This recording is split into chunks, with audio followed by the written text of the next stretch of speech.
Mtaniunga mkono.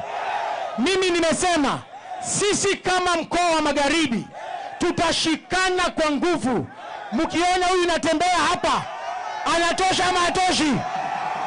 Anaweza ama hawezi? Mkiona huyu Eugene Wamalwa hapa, anatosha ama hatoshi? Sisi tumeamua tushikane. Ati wanasema ati hapa kwa Waluya ati mkipatia Wetangula na Musalia kazi basi nyinyi mmeshiba. Sisi tumesema Wetangula alipewa nafasi ya kuchagua kama kuuza chama yake.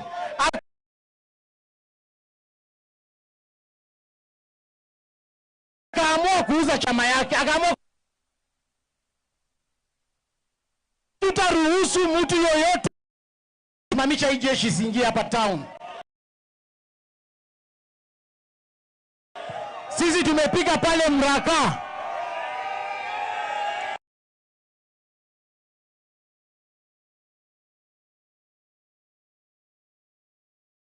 Pika hapa Mraka.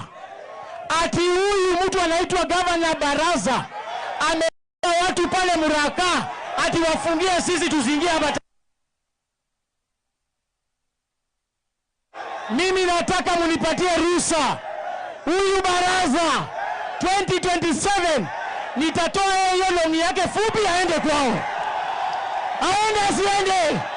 Ni lazima tukomboe Kakamega. Mimi nimejitayarisha, nimejipanga. Nataka hii kaunti, huyu jamaa kuna maendeleo amefanya hapa katika kaunti yetu. Mimi nitakaa katika hii kaunti tuhakikisha tumeleta vijana wa hapa town wamepata ajira kwa kaunti yetu. Mtaniunga mkono jameni? Wangapi wataniunga mkono? Na ningependa kushukuru, mumesikia juzi tumefungua chama. Tumefungua chama mimi na Rigiji. Chama inaitwa nini? DCP. Hiyo ndio nyumba yangu. Jameni nyinyi watu wa Kakamega, mtaingia kwa nyumba yangu? Nataka nikisema DCP mnasema sikiza wa Kenya. DCP. DCP. Mimi nawaomba, nataka members of county assembly ambaye itachagua hapa nyumbani kwangu. Nataka MPs ambaye itachagua hapa nyumbani kwangu. Senator mchague kwa chama cha DCP. Nikisema DCP mnasema sikiza wa Kenya. DCP. Harambee. Mnataka kusikia anatembea? Aongee asiongee? Karibu mheshimiwa anatembea.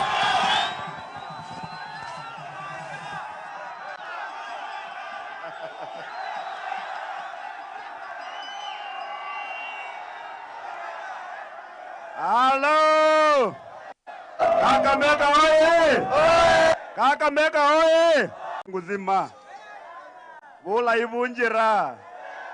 Nikiona mmejitokeza hivi kukaribisha wageni wetu, huwa nawaambia kwamba Western imeamua. Wanafikiri tunadanganya. Tumeamua tujaamua. Tumeamua tujaamua. Tunataka taifa la Kenya lisikie kwamba kuanzia 2027 going forward hakuna Mluya atakuja kugawanyika tena. Na kwa ile meza ambayo mambo yanapangwa, tunapangiwa sisi, ile meza tunaenda hapo direct. Hatupitii mahali popote ama namna gani? Jamii namba 2 katika taifa la Kenya haiwezi kwenda fanya kazi ya umaid na kazi ya watchman na kuchimba makaburi na kuchanja kuni kwa matanga. Hiyo tumesema. Tumesema. Tumesema. Hawa jamaa Nairobi hawajasikia. Waluya mmesemaje? Mapendeleo, ukabila, njaa, umaskini, uongozi mbovu, mambo ya kuua vijana. Hawa viongozi wetu Wetangula, Mudavadi, Gen Z, vijana wa Gen Z. Yani, baraza, mnasema baraza nini? Baraza, yenye muko chonjo. na Western iko tayari. Nimeambia wenzangu ukombozi wa taifa la Kenya ya 2027 imeanzia Kakamega leo, si ndio? Na Kakamega imeongea, mkoa wa Magharibi umeongea. Ama namna gani watoto? Yaani uongo ama ni ukweli? Uongo ama ni ukweli? Sisi tumesema mambo ya abduction ishe, si ndio? Mambo ya mauaji, wananchi wapewe nafasi ya kuongea na kukosoa serikali bila uoga, si ndio? Mimi vile ninasimama mbele yenu, mimi ni mfungwa wa kisiasa, I'm a political prisoner. Sasa mnajua hii maneno kwa sababu ya kusema ukweli, si ndio? Sisi Waluhya tukwangi waoga ama namna gani? Ama tumeanza kuwa waoga? Nyinyi mnakuwa waoga? Na tuweze kubali mtu atoke nje akuja tupangie siasa hapa ama namna gani? Hatutaki miradi ya siasa katika Western. Toka pamoja watu wetu. Wale watu ambao walinunua Mumias, wakanunua Nzoia, wakanunua Pani Pepa, tunawapatia ilani kwamba tukipata uongozi tunawafukuza ama namna gani? Mali yetu lazima tuirudishe, sisi hatutaki ujinga ama namna gani? Toka pamoja watu wetu. Harambee! Harambee! Mimi naona watu wengine hawasemi hiyo maneno huko nyuma. Huko nyuma harambee! Harambee! Muluhya namba 2 Kenya, nafasi yetu itakuwa namba 2 kila mahali, tunapata kila kitu ambacho tunataka. Namba namna gani? Tutakuwa namba msiembe tena. Nyinyi mnakubali maneno? Tukwe njoja ama namna gani? Mwenyezi Mungu ametupatia nafasi sisi kama jamii mbili, namba 2 katika idadi ya watu. Muende mchukue kura, mchukue vitambulisho, maana nyinyi ndio mnakomboa Kenya. Depoza mnaona watu wote wameka macho hapa, si ndio? Tuko pamoja. Tuko pamoja. Ningependa nimkaribishe mwenzangu Eugene aseme kidogo, alafu atuletee wageni wengine. Mwenyezi Mungu awabariki sana.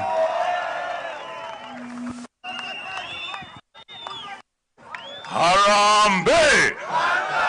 Hebu nisikie, kuna wamama hapa.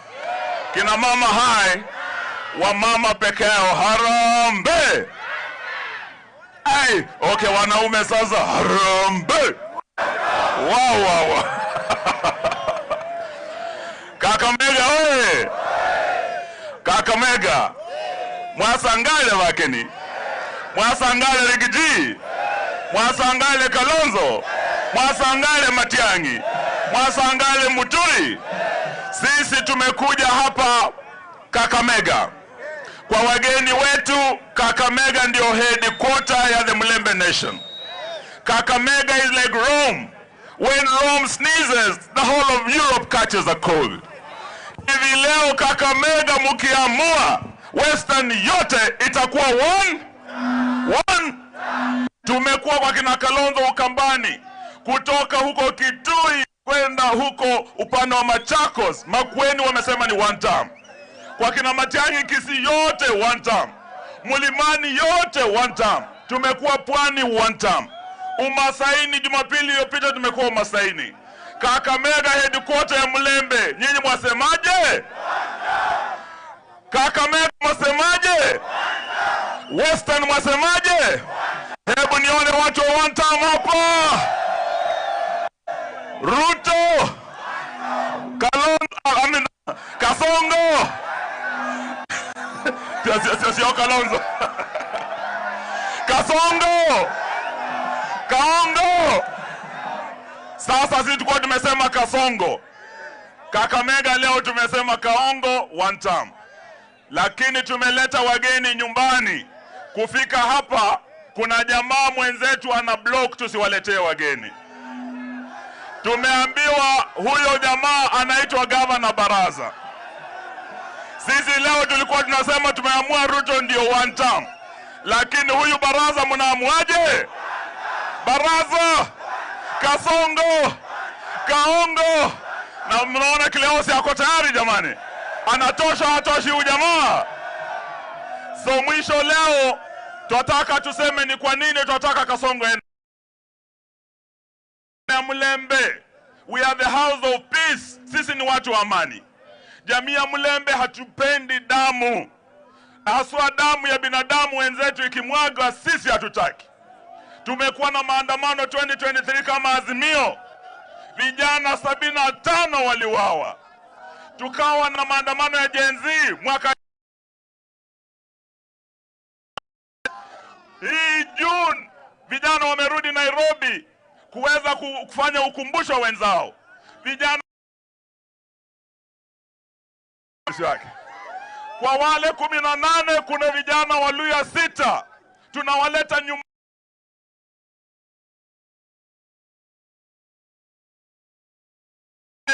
Kasongo na damu yake na serikali ya damu waende wasiende. Huyu jamaa alituahidi ya kwamba atafanya mambo yatoke bottom yaende wapi? Up. Atachukua bodaboda watoe bottom wapeleke wapi? Up. Mama mboga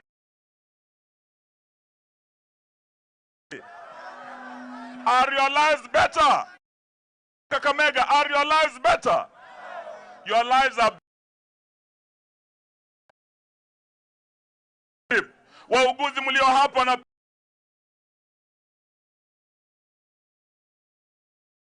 payslip, hata polisi mnaotupiga tear gas, payslip ya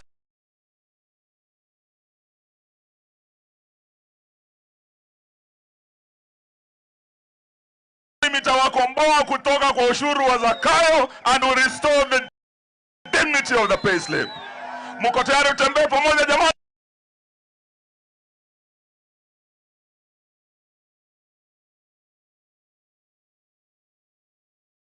Kakamega, Kasongo hajaunda. Tunasema aende asiende?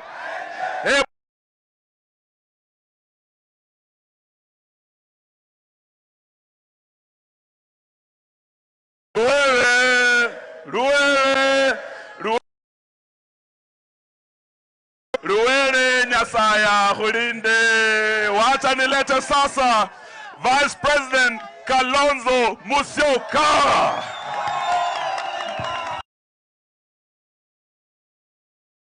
Kakamega hoye! Mnaweza kunipa wiper?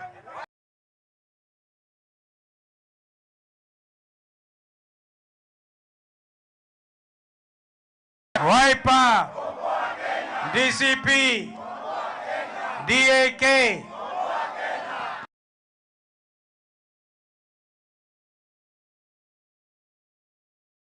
Kuzuia maji ya mto Nile kuelekea Mediterranean Sea.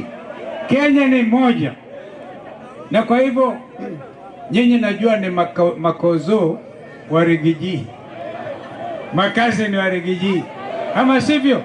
Yeyote ambaye anaumizwa na Ruto kwa ushuru wake, kwa kusimamia serikali yenye mauaji, kwa serikali ambao inapatia guns, mawe, tear gas, kuumiza watoto wetu, yote huyo ni cousin yangu. Huyo ambaye umeumia, Waria, Muluya, Mujaluo, Mukikuyu, Kenya nzima, wote ni makasin kwa sababu wameumizwa na serikali ya Ruto. Wangapi wanakubaliana na mimi? Naomba niwasalimie. Hebu angalia yule wala jamaa tujue kama tuko pamoja. Hebu angalieni. Tuwasalimie Makuzo huko, sio? Tuwasalimie Makuzo. Kakamega kweli mmejitokeza. Mimi nilikuja hapa Muliro Garden, nikaja na Weta. Wakati ule gavana alikuwa Paranya, akafanya ile mbaraza amefanya hapa leo, akatutupia tear gas. Hata mimi nashangaa Weta, yeye amekoma, amewacha kuwa baba ya Roma, amekuwa baba ingine ya julikani, kwa sababu tulipigwa hapa tear gas. Alafu mwisho baadaye tulikuwa tunatetea nani? Raila. Ndio huyo. Mimi miaka 15 ya kisiasa na msupport Raila Odinga. Tukaja huku sasa, nasikia nyinyi mnangojea baba waambie mtaenda njia gani. Umekataa? Wangapi wanasema mtajisimamia? Harambee! Harambee! Mara ya mwisho kuona Oparanya alikuwa anamuita Omwami. Sasa yeye ameingia huko ndani kwa serikali ya Kasongo. Omwami Mwisho tulikutana kwa mazishi ya baba yake Ken Marende pale Luanda ambapo tumetoka. Nikamuuliza mwami, what happened? Tuliwachana akikimbia sema ameambiwa na Ruto yeye makesi yake kama hii ya baraza, makesi mingi itaondolewa. Kwa hivyo usipoingia kwa serikali ya Kasongo utashikwa. Pengine huyu baraza anaogopa kushikwa vile vile. Mahali Kenya imefika, haitaki viongozi ambao wako na uoga.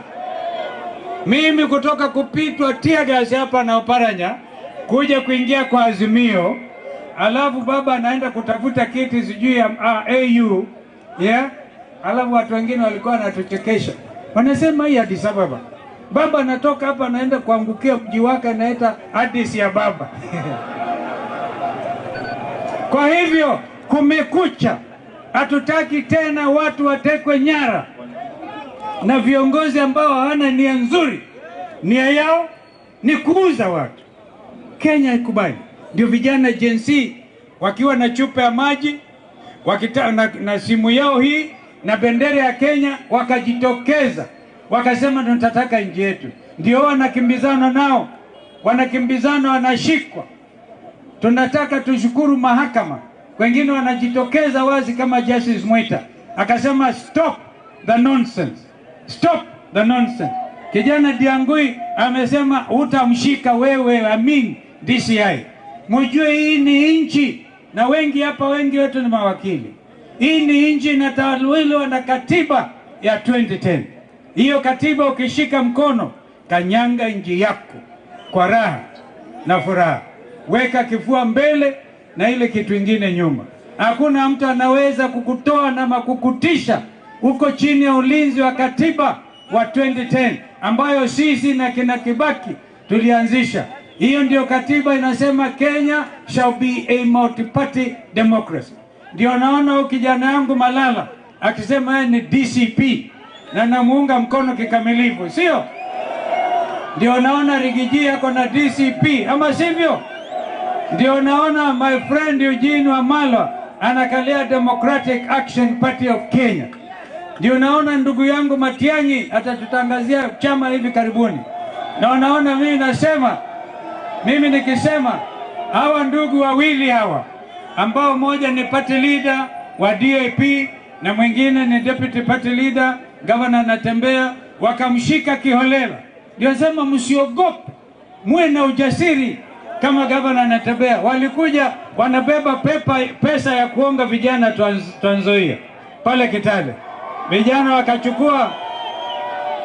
wakachukua hiyo pesa, alafu anajaribu kumpeleka kotini Natembeya. Mimi na Eugene tukaenda mahakama, tukamtoa Natembeya. Kwa hivyo lazima, kama kina baraza wanaogopa kushikwa, hiyo sio hoja.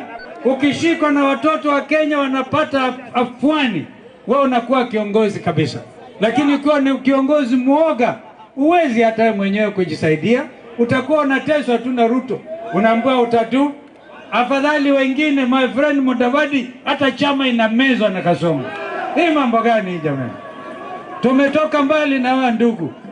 Oparanya akaniambia pale mazishi kwa baba yake Ken Marende, kina Kalonzo hawana pesa, hawana nini. Basi watajua hiyo pesa na mtaambiwa na Rigiji jinsi ya kufanya hiyo mapesa. Alright? Imagine Oparanya anasema Kalonzo anataka kunitoa peremende kwa mdomo. Kiongozi gani anaweza kuongea lugha hiyo? Wakenya wana njaa na wanasema wanakula peremende. Hutaki utolewe peremende. Kwa hivyo tumekuja kutangaza ukombozi wa Kenya. Kakamega hoye! Kakamega hoye! Hata nimekuja na viongozi wengine wa ujumbe hapa kabla ya kuwapatia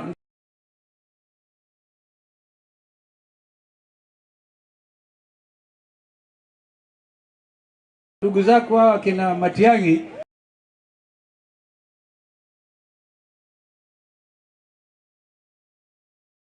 Nataka niwaambie tuna wajumbe, kuna Makali Molu,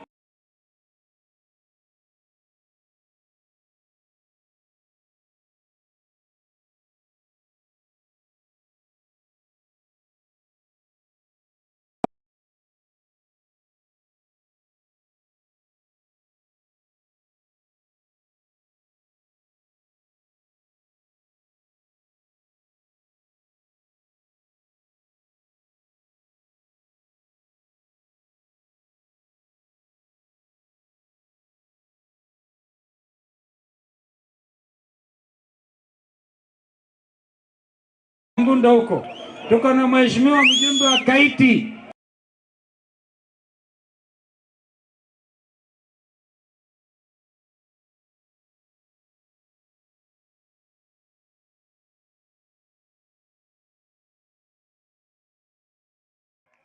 Niliona Susan Kiamba.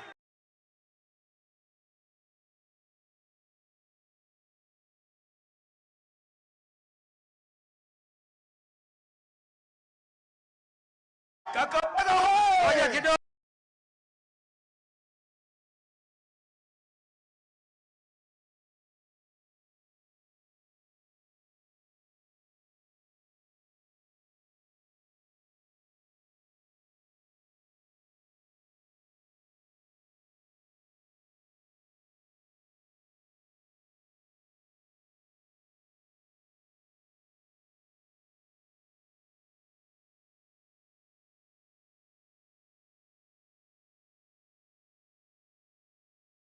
Viongozi wa Kenya wanaona hata hiyo one term imeleta shida kwa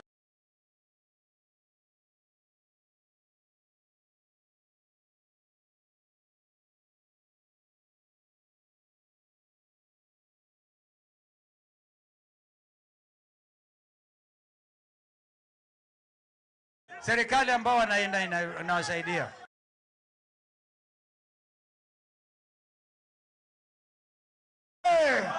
Kakamega hoye! Hapa Kakamega mumesema mambo ya Ruto tawe. Sawa sawa. Kisii tumetoka kule zote. Vyama vyote. People's Democratic Party, party leader. Tuko na Champ Secretary General wa Kenya National Congress. Tuko na Kenya Social Congress.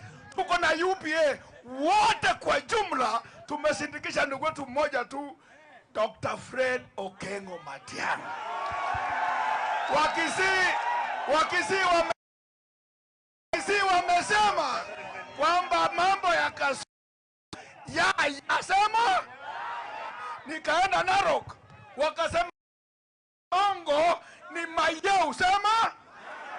Nimefika hapa nikasikia ni Tawe sema. Mukamba nasema Netuale asema. Si mtu ameenda nyumbani. Hata kale jini walisema hatutaki kule Esotiki. Umesikia? Raundi hii hata akijaribu kuiba mpaka aende PO Box Sugoi. Mungu abariki Tawe. Sasa tukaribishe Mheshimiwa Fred Matiang'i. Kakamega hamjambo. Hamjambo tena. Hapa ndio makao makuu ya Western Province in Kenya, sio? Nataka kuwauliza, nilikuja hapa kusikia hii. Mumeamua ama hamjamua? Harambee! Harambee! Nataka kusema mambo mawili tu kwa sababu tuko wengi na wakati umeenda. Kwanza kabisa ninawashukuru nyinyi wote, hasa vijana Gen Z vile mmejitokeza hivi. Yale mambo ambayo tumeona hapa, eti kiongozi ambaye amechaguliwa na wananchi anataka kutusuia tusikuje hapa. Mimi nasema hiyo sio aibu. Hiyo ni ujinga tu kwa sababu kwa sababu tumechagua demokrasia. Yaani kwani nyinyi wote hapa Kakamega vijana ni watoto wa gavana? Eti sasa akuja kuamulia nani mnasikia na nani mnakaa na yeye? Hapana bwana. Mwende mumwambie huyo kiongozi kwamba desturi ya saa hii na Kenya vile iko sasa ni kwamba tuwe na demokrasia, tusikizane sisi wote. Yeye ako na ruhusa kuwa na mkutano wake hapa, na kama kitaka hata atembee mpaka kule Kisii kuwe na mkutano huko. Aongee na watu wamsikize. Hiyo ujinga ya kuambia watu wetu watuzuie tusikuje hapa. Sasa sisi wawache kabisa hiyo maneno ama namna gani? Alafu wananchi niwaambie hivi. Hii maneno hii ndio tunataka kutoa katika taifa letu tukufu la Kenya. Siasa hii ya mambo zamani ya watu ambao wamekaa kwa viti ambao wamechaguliwa na wananchi, sasa wamegeuza hizo viti wao wenyewe. Eti sasa wao ndio wanaamua ni nini kinafanyika and so on and so forth. Tusikizane tafadhali. Safari hii tukifika kwa kura. Unajua tumekuwa tukisema occupy parliament, occupy this. Safari to occupy leadership kabisa. Mchukue kadi, muende mugombee viti ya MCA, muingie kule ndani, we occupy leadership. Tuingie pale ndani. Itakuwa kampeni ya occupy leadership na vijana wa Kenya. Kwa sababu nyinyi si wa kabila. Nyinyi amfanyi ushenzi kama huo eti msuie watu wengine wasikuje hapa. Kweli mtakubali maneno kama haya? Mnakubali eti watu wasuiliwe kuja hapa? Hapana bwana. Sisi ni ustaarabu. Kenya imefika mahali imefika. Over 60 years since independence. Hatuwezi kuwa etinji sasa tumeingia maneno ile ya uchafu ya samani eti kuna mtu anaamua nani ataenda wapi katika taifa letu tukufu la Kenya. Mumwambie huyo mzee wetu amepotea. Na kama anaweza kwenda sijui kwa kanisa ama wapi kutubu. Aliana. Basi ya mwisho. Wananchi sisi tuko hapa kwa sababu tunataka kuhakikisha soko katika taifa letu tukufu la Kenya. Haya mambo ambayo mnaambiwa hapa eti factories zetu zimeuzwa and so on. Kwa nini tusijue hadharani ni akina nani wamesununua, waweke hao makaratasi hadharani tujue directors ni akina nani? Hatuwezi kuwa na nchi ambayo wakubwa wanachukua mali ya wananchi, wanajifanya kupitia kwa wale watu wengine huko nyuma, wanaleta shida hapa. Mtakubali hiyo? Mnakubali kunyanyashwa? Basi sasa tukae pamoja tuokoe nchi yetu kutoka kwa hao watu. Mimi nikisema harambee, tuseme okoa Kenya. Harambee! Harambee! Tushirikiane, tukae pamoja, tutakaa pamoja na hawa viongozi wetu wote wako hapa. Tutatembea kwa hii safari, tujaribu kurekebisha shida tulizo nazo katika taifa letu tukufu la Kenya. Mungu na awabariki tafadhali, tushikane tukae pamoja. Asanteni sana kwa kutusikiza. Sasa tunataka kukaribisha.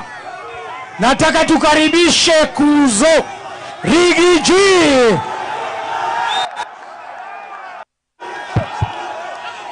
Kakamega oye! Kakamega oye! Hi cousins. Cousins hi. Hi Makuzo. These are my cousins. Wow. I'm happy to see you. Asanteni sana Makuzo kwa kunikaribisha.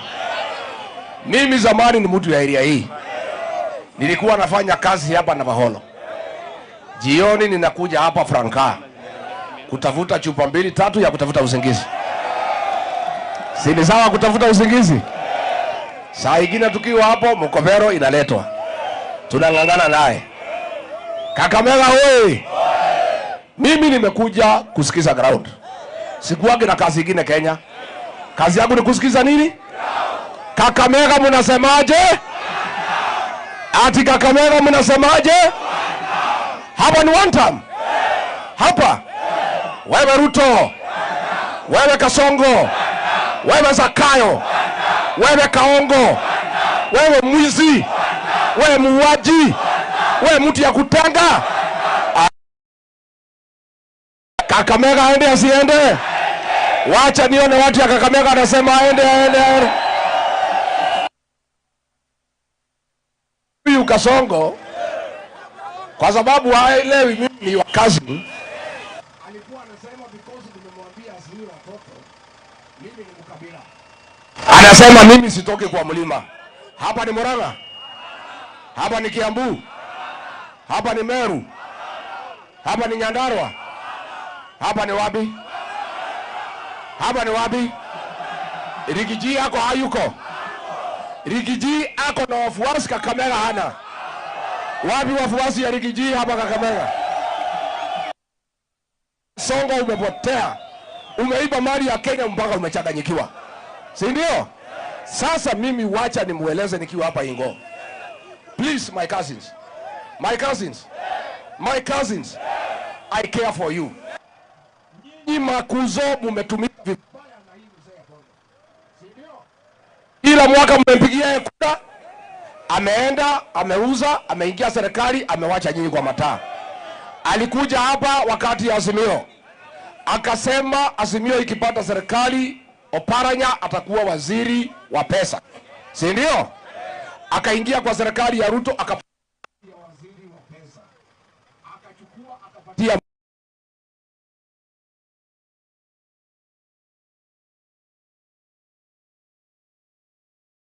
ni madharau, si madharau? Sasa mimi nauliza nyinyi,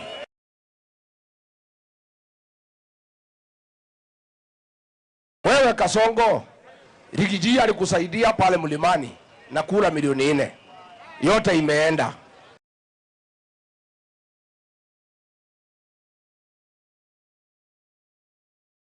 Kula ya Mlembe ameniuzia, nimelipa yeye tayari. Nyinyi mumeuzwa na tinga, mumeuzwa na tinga, mumeuzwa na tinga. Watu ya Western, tafadhali, nyinyi mumetafuta serikali miaka mingi kupitia kwa hiyo broker. Nyinyi sasa mchanuke. Nyinyi hamuna watoto wamesoma? Sasa tuko hapa na gavana Natembeya. Huyu bado tosha? Mkimtuma kwa meza ya kitaifa atawakilisha nyinyi au hapana? Mkituma Eugene kwa meza si mko sawa? Mkituma hiki kijana yangu Cleophas Malala si mko sawa?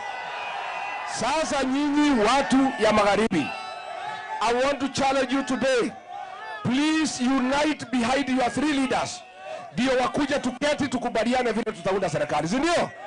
Mnajua mwaka wa 2002 Mwai Kibaki aliposhikana na kijana wa Malwa, serikali ilipatikana haikupatikana? Kazi ilifanyika haikufanyika? Sasa tukishikana na nyinyi tunaweza kujikuna? Tushikane tusishikane? Makazi ni waunde serikali pamoja wasiunde? Sasa watu ya Kakamega, huyu Kasongo mimi namuelewa. Si nilikuwa na yeye? Si nilikuwa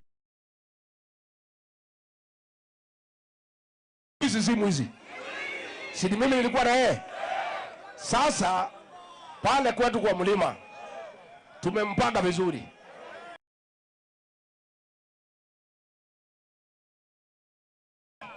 Sasa Makuzo nataka nichanue nyinyi. Sitaki pesa chanue. Ni mchanue? Makazi ni wakichaduana iko makosa. Sasa pale kamwambia wewe Kasongo ni sawa. Sisi ni wafanyabiashara. Tumemalizana na wewe lakini mkutano tutakuja. Kuja mkutano yako ni 1000. Kuja tu na toka nyumba hiyo tumemaliza.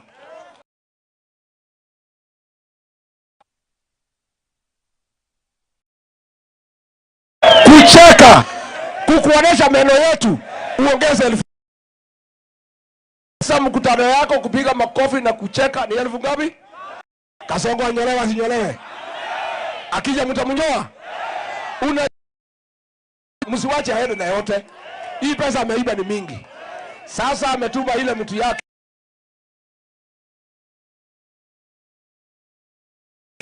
Ile mtu alipiga Soprano makofi. Alimpiga hakumpiga?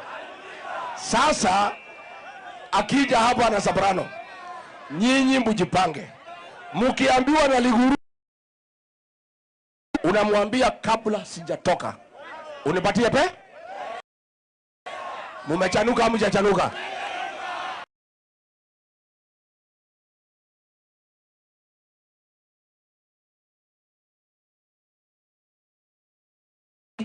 Sisi mumeona hii team. Kasongo anaomba usiku.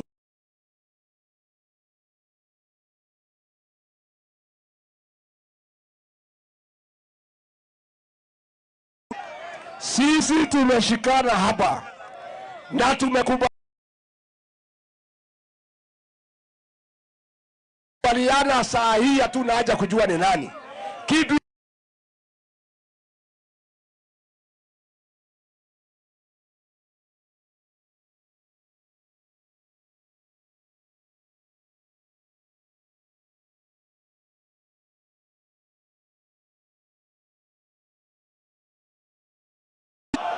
wakiabua ni Eugene Wamalwa tunamunga mko.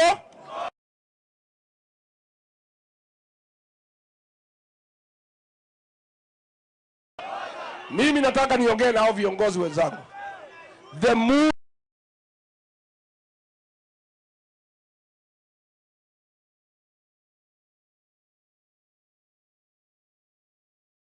Si tumekubaliana?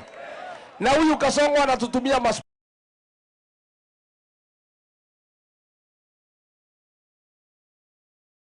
deputy party leader ya DCP. Mtapanga yeye ama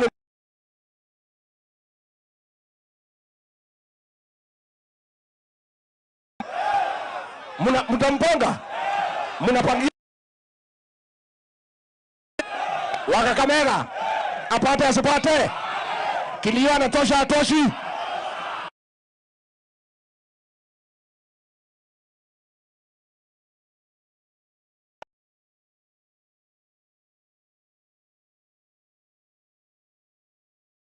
Sana mkinipangia hii kijana. Juzi nimemtuma yeye na Wakakamega, wakatuma polisi 800 kuua yeye, na nyinyi mkamulinda. Nataka niseme anajulikana kitaifa. Nyinyi mko na kiongozi wa maana hapa Kakamega, and this is the future of Kenya. Hii ni kijana wa miaka 40, ndio vijana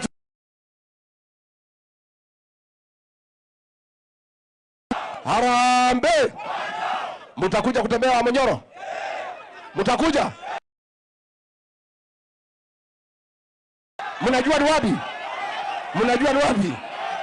Balala alenda nyinyi wa... Asante sana, tumebaki na mikutano 4. Haya, acha tupatie Mheshimiwa Onyonka aongee kidogo. Oh. Mheshimiwa Muturi. Sorry. Kakamega Harambee!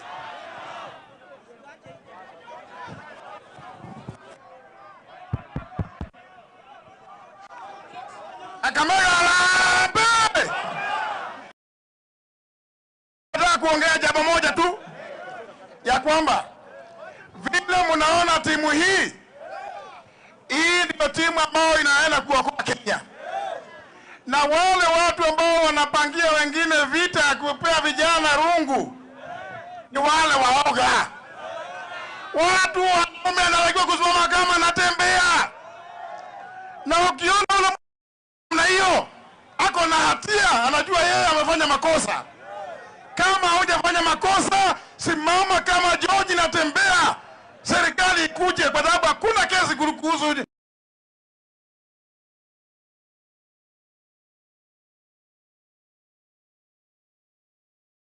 mambo ya kushika na kuua vijana wetu. La Ruto must! Ruto must! Asanteni sana ndugu zangu. Asanteni, Mwenyezi Mungu awabariki.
Asanteni, Mwenyezi Mungu awabariki.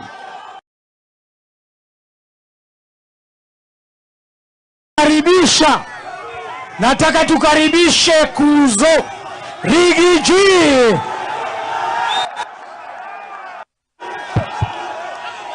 Kakamega oye! Kakamega oye! Hi cousins.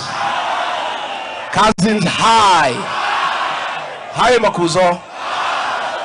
These are my cousins. Wow. I'm happy to see you. Asanteni sana Makuzo kwa kunikaribisha. Mimi zamani ni mtu ya area hii. Nilikuwa nafanya kazi hapa na Maholo. Jioni ninakuja hapa Franka kutafuta chupa 2-3 ya kutafuta usingizi. Si ni sawa kutafuta usingizi? Saa ingine tukiwa hapo Mkovero inaletwa. Tunangangana naye. Kakamega wewe. Mimi nimekuja kusikiza ground. Sikuwagi na kazi ingine Kenya. Kazi yangu ni kusikiza nini? Kakamega mnasemaje? Ati Kakamega mnasemaje? Hapa ni one time. Hapa. Wewe Ruto. Wewe Kasongo. Wewe Zakayo. Wewe Kaongo. Wewe mwizi. Wewe muuaji. Wewe mtu ya kutanga. Kakamega aende asiende? Wacha nione watu ya Kakamega anasema aende. Huyu Kasongo kwa sababu haelewi mimi ni wakazi. Alikuwa anasema because nimemwambia asiwe watoto. Mimi ni mkabila. Anasema mimi sitoki kwa mlima. Hapa ni Murang'a. Hapa ni Kiambu. Hapa ni Meru. Hapa ni Nyandarua. Hapa ni wapi? Hapa ni wapi? Rigiji yako hayuko. Rigiji ako na wafuasi Kakamega hana. Wapi wafuasi ya Rigiji hapa Kakamega? Songo umepotea. Umeiba mali ya Kenya mpaka umechanganyikiwa. Si ndio? Sasa mimi wacha nimueleze nikiwa hapa Ingo. Please my cousins. My cousins. My cousins. I care for you. Nyinyi Makuzo mmetumia vibaya na hii mzee ya Kongo. Si ndio? Kila mwaka mmempigia kura. Ameenda, ameuza, ameingia serikali, amewacha nyinyi kwa mataa. Alikuja hapa wakati ya Azimio. Akasema Azimio ikipata serikali, Oparanya atakuwa waziri wa pesa. Si ndio? Akaingia kwa serikali ya Ruto akapatia waziri wa pesa. Akachukua akapatia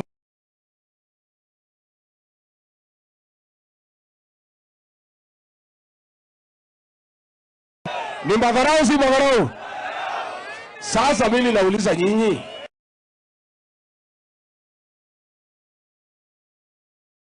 wewe Kasongo, Rigiji alikusaidia pale mlimani na kula milioni 4. Yote imeenda.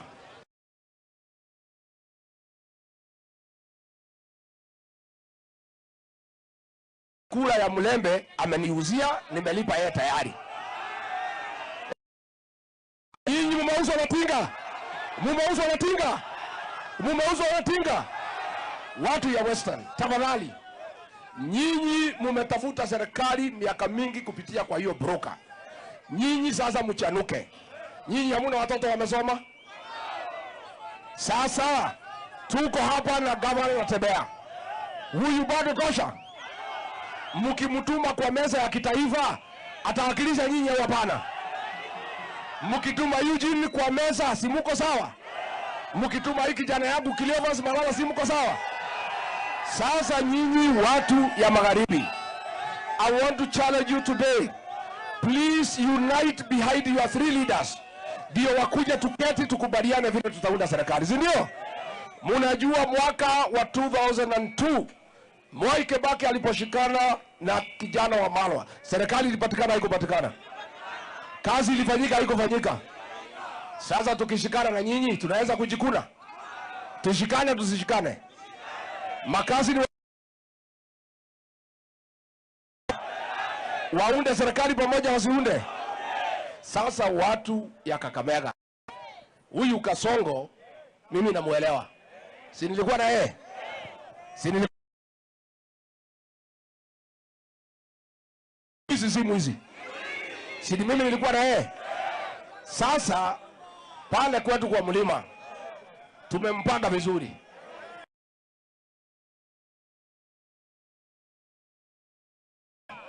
Sasa Makuzo nataka nichanue nyinyi. Sitaki pesa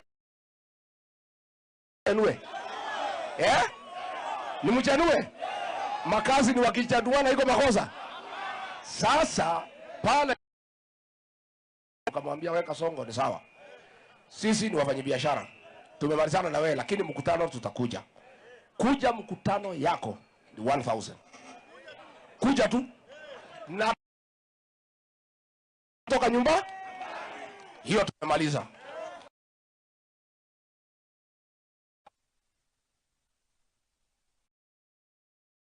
Kucheka, kukuonesha meno yetu, uongeze 1000. Sasa mkutano yako kupiga makofi na kucheka ni 1000 ngapi? Kasongo anyolewa sinyolewe. Akija mtamnyoa. Msiwache aende na yote. Hii pesa ameiba ni mingi. Sasa ametuma ile mtu yake.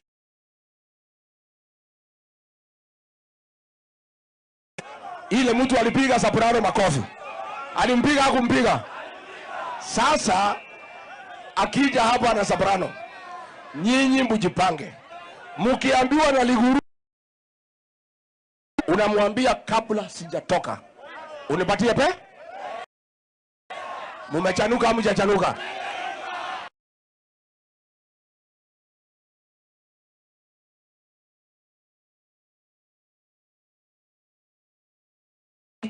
Sisi mumeona hii timu Kasongo anaomba usiku. Kakamega hamjambo. Hamjambo tena. Hapa ndio makao makuu ya Western Province in Kenya, sio? Nataka kuwauliza, nilikuja hapa kusikia hii. Mumeamua ama hamjamua? Harambee! Harambee! Nataka kusema mambo mawili tu kwa sababu tuko wengi na wakati umeenda. Kwanza kabisa ninawashukuru nyinyi wote, hasa vijana Gen Z vile mmejitokeza hivi.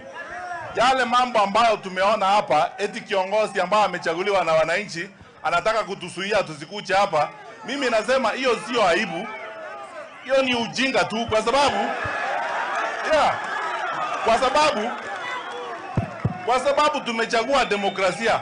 Yaani kwani nyinyi wote hapa Kakamega vijana ni watoto wa gavana? Eti sasa akuja kuamulia nani mnazikia na nani mnakaa na yeye? Hapana bwana. Mwende mumwambie huyo kiongozi kwamba desturi ya saa hii na Kenya vile iko sasa ni kwamba tuwe na demokrasia, tusikizane sisi wote. Yeye ako na ruhusa kuwa na mkutano wake hapa, na kama akitaka hata atembee mpaka kule Kisii kuwe na mkutano huko. Aongee na watu wamsikize. Hiyo ujinga ya kuambia watu wetu watuzuie tusikuje hapa. Sasa sisi wawache kabisa hiyo maneno ama namna gani? Alafu wananchi niwaambie hivi. Hii maneno hii ndio tunataka kutoa katika taifa letu tukufu la Kenya.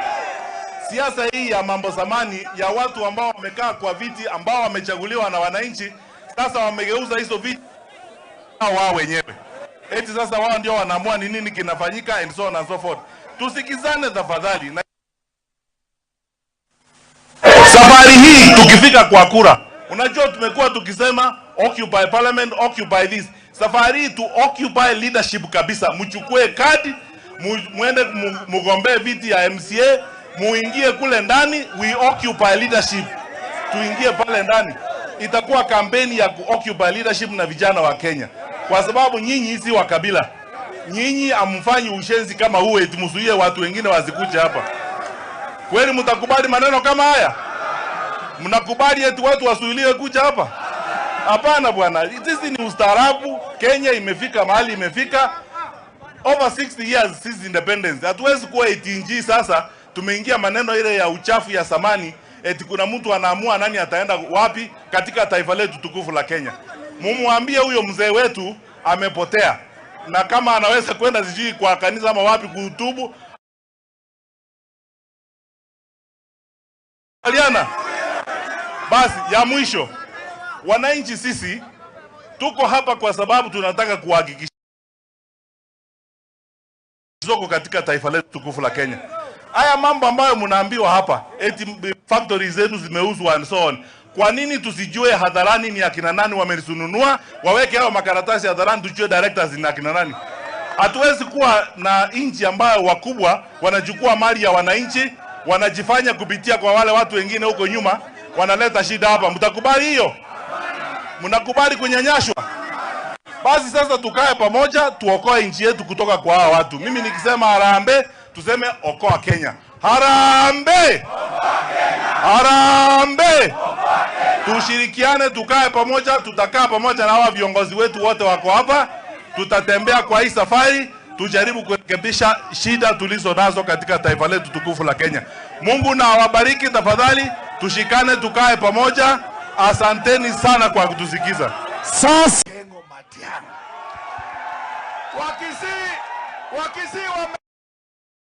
Wakisii wamesema kwamba mambo ya yasema, nikaenda Narok wakasema Ongo ni Mayeu sema, nimefika hapa nikasikia ni Tawe sema, Mukamba nasema Netuale asema, si mtu ameenda nyumbani. Hata kale jini walisema hatutaki kule Esotiki. Umesikia? Raundi hii hata akijaribu kuiba mpaka aende P.O. Box Sugoi. Mungu abariki Tawe.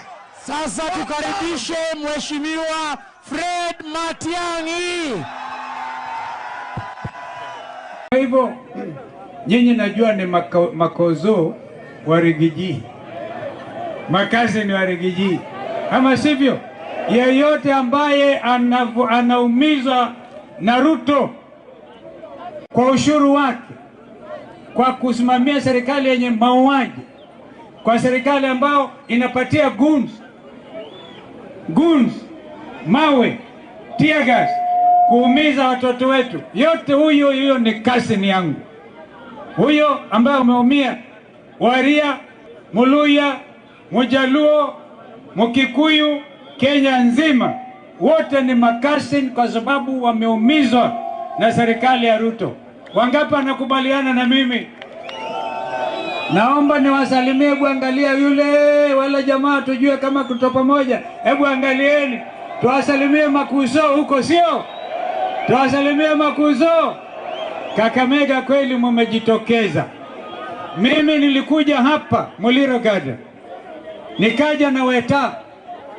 Wakati ule gavana alikuwa Paranya, akafanya ile mbaraza amefanya hapa leo, akatutupia tear gas.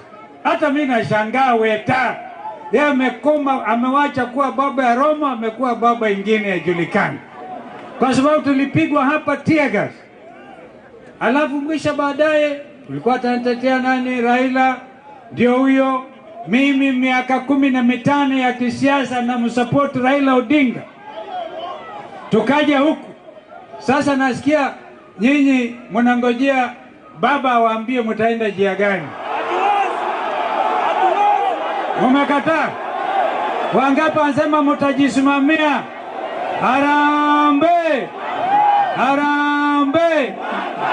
Mara ya mwisho kuona Oparanya alikuwa anamuita Omwami. Sasa yeye ameingia huko ndani kwa serikali ya Kasongo. Omwami mwisho tulikutana kwa mazishi ya baba yake Ken Marende pale Luanda ambapo tumetoka. Nikamuuliza Omwami, what happened? Tuliwachana, akikimbia sema ameambiwa na Ruto yeye makesi yake kama hii ya baraza, makesi mingi itaondolewa.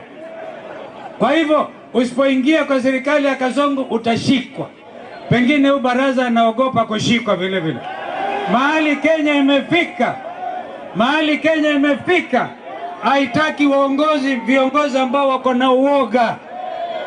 Mimi kutoka kupitwa tear gas hapa na Oparanya kuja kuingia kwa Azimio, alafu baba anaenda kutafuta kiti sijui ya AU, yeah? Alafu watu wengine walikuwa wanatuchekesha. Wanasema hii Addis Ababa. Baba anatoka hapa anaenda kuangukia mji wake anaita Addis ya baba.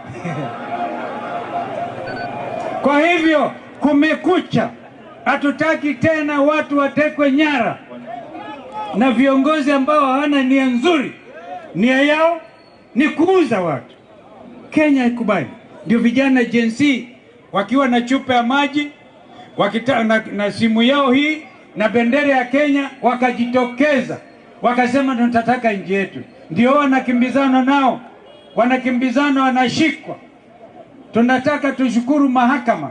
Wengine wanajitokeza wazi kama Justice Mwita akasema stop the nonsense, stop the nonsense. Kukaa ngumu, ameshindwa kununuliwa. Kasongo amenunua Mudavadi, amenunua Wetangula, lakini ameshindwa kufika bei ya Eugene Wamalwa. So tukaribishe mheshimiwa Eugene Wamalwa.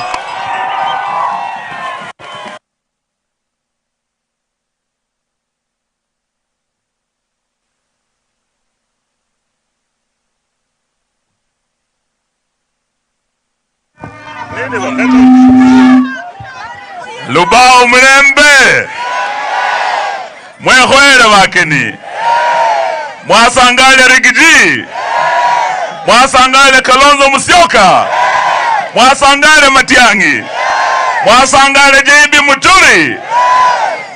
Sisi tumekuja kujua hapa Lubao. Nimeambia wenzetu hapa Lubao tu ndio kuna soko speciali peke yake inauza umbu wa Kenya. Bwana Rigiji, Eastern Central Africa, Lubao is the most special market in the entire East Africa. Na hawa watu wa Lubao wakiamua kitu, wameamua. Ama namna gani? Hawana uoga. Na hawa leo tunataka tujue, mumeamua Ruto ni one term? Aende asiende? Ati anatuambia hajui ataenda nyumbani namna gani. Mukiona Farouk Kibet, siku hizi nasikia anaishi hapa Malava. Ambia Farouk Kibet, tunajua kwa Ruto ukitoka Lubao unaenda straight paka pale Kabrengu, unaenda right upite Chimoi, uende kidogo mbele hapo, alafu upite huko ufike pale panaitwaje Sisugoi. Hapo ndio kwa Ruto, si ni hapo tu?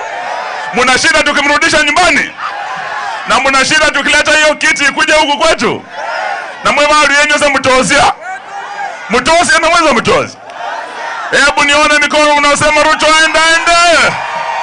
Sasa wacha tulete mwenzetu His Excellency the 10th Vice President of the Republic of Kenya, Stephen Kalonzo Musyoka. Aya sanda. Lubao hoye. Mrembe mpo. Mrembe handi. Mrembe bosi. Mrembe toa. Mrembe mia. Mwere moyo. Mwaseo. Kumbe mnajua hata hiyo. Kweli nyenye ni makazo, ni makase. Hata unajua hiyo. Mtaambiwa nyenye ni makase ni wa Rigiji. Makoso wa Rigiji sio? Tumekuja ili tuelewane mapema. Inchi iko mahali pabaya na hatuwezi kuwaficha. Serikali ya William Ruto imeshindwa kudhibiti inchi. Inasimamia uuaji wa vijana Gen Z. Mwaka jana zaidi ya 70 waliuawa. Na hata kabla ya hiyo 2023 tukiwa na Eugene Wamalwa na Martha Karua na Raila Odinga, watoto wengine wakauawa upande wa Nairobi zaidi ya 70. Safari hii wameuawa tu kwa kukuja to commemorate siku ya watoto ambao wenzao waliuawa. Pia wakaletewa marungu. Polisi ilikuwa inasimamia vijana wengine goons. Hii serikali ya Ruto imekuwa na serikali ya goons. Badala ya kuachia polisi wasimamie mipangilio ya amani, wanaleta magoons kuwalipa pesa wachape vijana wenzao. Kwa hivyo serikali ya Ruto imeshindwa kudhibiti nchi. Kwa upande wa usalama ndio wakasema awe one term, na badala ya kushukuru sisi kusema one term, kwa sababu vijana na watu wa Kenya wamechoka, wanaanza kufanya mikono namna hii, iwe half term, half term. Sasa sisi tunasema angalau ashikilie kidogo, ndio timtimue akijua wazi safari hii hakuna mwananchi wa Kenya ataongea mambo ya wizi wa kura. Hao vijana wa Gen Z watasimamia vituo zote 45,000. Nadhani zikisajiliwa zitakuwa over 50,000, na watakuwa wakipeperusha matokeo moja kwa moja hadi kwa Presidential Tallying Center. Hakuna mambo ya bombas tena. Mimi nilimwambia Ruto, mimi sio Raila. Raila ameibiwa kura, ameibiwa. Hii timu haiwezi kuibiwa kura. Ndio tunasema hii ni one term. Kwa hivyo sisi tumegharamia. Huyo mzee Raila amenichokesha. Yaani mimi namsimamia safari hii, tunaenda safari hii tunasema hakuna wizi wa kura. Kabla ya saa 2 the following day, Wakenya watajua president wao ni nani baina ya hawa ndugu zetu ambao tuko hapa. Kwa hivyo nyinyi mna bahati kubwa sana, watu wa Lubao. Nyinyi mnaangalia macho serikali ambayo itachukua Ruto akipelekwa nyumbani. Lakini kabla apelekwe nyumbani, kuna kazi muhimu. Our sugar industry ameharibu. Yeye mwenyewe alikuja hapa akamwambia mtu mmoja mambo ni matatu. Mnakumbuka hiyo? Jambo la kwanza, utoke Kenya. Jambo la pili, ufanye nini? Usalimu angine uende mbinguni. Kwani Ruto ni Mungu kupeleka watu mbinguni? Kumbe alikuwa akidhani watoto vile watoto wanauawa. Hatutaki Mkenya mtu mwingine mwenye kutoa pumzi ya binadamu. Ni Mungu peke yake. Na sio mtu ambaye anasimamia katiba.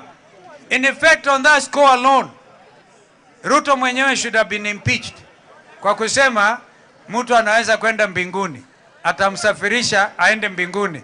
Yule alikuwa anasafirishwa aende mbinguni, kisha baadaye amekuja miliki shamba kubwa ya Waluya, Nzoia Sugar. Amechukua kiholela bila kuwahusisha wananchi wa Western Province as it then was. Watu wa Luya Nation. Kwa hivyo mjue hii ni mali inachukuliwa through public private partnership bila kuwahusisha wananchi. Mambo haya ndio tunapinga. Hapa tuko na mkuu wa sheria mwenyewe ambaye tumemkabidhi mamlaka. Yeye anasimamia tume, Justin Muturi anasimamia tume ya kuhakikisha urekeshaji, kurekebisha na kuregesha heshima ya Wakenya. People's Restoration Justice Commission. Na mimi sisi wenyewe hatutaki kungojea ati Ruto, kwa sababu Ruto ana nia ya kusaidia watoto ambao wameuawa kiolela. Kwa mfano, Muturi alienda juzi pale Ridgeway Baptist Church kwa makumbusho ya kijana Ojwang ambaye alipigwa risasi. Alienda akaambiwa, polisi asema ati amepiga kichwa akiwa ndani ya seli akakufa. Kumbe wamemuua. Hiyo itakuwa exemplary damages to the family ya Ojwang. Na mwenye kusimamia ni huyu ndugu yetu Justin Muturi. Vile vile kijana Kamau, Boniface Kamau, tulienda mimi na ndugu yangu Eugene kuambia pole ya familia. Kijana atazikwa Murang'a siku hizi in the next few days. Huyo kijana alipigwa risasi kama swara na polisi. Na yeye alikuwa anauza mask. Imagine, anauza tu barakoa, alafu anauawa. Kwa hivyo lazima sasa tujiandae, watu wa Lubai, watu wa Kakamega County, nyinyi watu wa Ingo, tushikamane. Gavana wenu Baraza hata alikuwa anazuia Kalonzo na Rigiji na Matiang'i wasikuje Kakamega. Baraza huyo ni Baraza ina gani? Huyo Baraza ajue tumetoka mbali. Sisi hatutishwi na yoyote, hakuna anaweza kututisha. Oh, thank you. Naona mvua inakuja, lakini I was saying Baraza hawezi kututisha. Tuko chini ya katiba. Wangapi anasema yeye pia atakuwa one term? Harambee! Wangapi anasema Ruto definitely one term? One term, one term. Ngoja ni wakabidhi, I think Riji, alafu my brother Matiangi ako hapa karibu, awasalimie. Lubao oye! Lubao oye! Hapa ndio Lubao. Iko huko, imebaki ninunue mbili. Iko ile kali kama mimi. Sasa watu ya Lubao, Musangalere. Hi cousins. Hi cousins. Cousins hi. Hi Makuzo. Nimekuja kutafuta my cousins. Nimefanya makosa? Makazini wapendane wasipendane? Sasa watu ya Lubao hapa mnasemaje? Hapa mnasemaje? At one term Kasongo aende asiende? Sisi tumetembea kila pahali. Pale mlimani nimefungia Ruto, funguo iko hapa. Hapa mmefunga. Mtafunga. Mtatupatia kifunguo tuende naye. Asikubaliwe nafasi. Kwa sababu ameumiza nyinyi. Si Mumias ameuza. Si Nzoia ameuza. Hata chama ya Mudavadi ANC amenunua kwa Musalia. Sasa wewe Musalia unauza mpaka chama ya Waluya. Hata kama ni upungufu ya pesa, si ungewacha chama. Kasongo aende.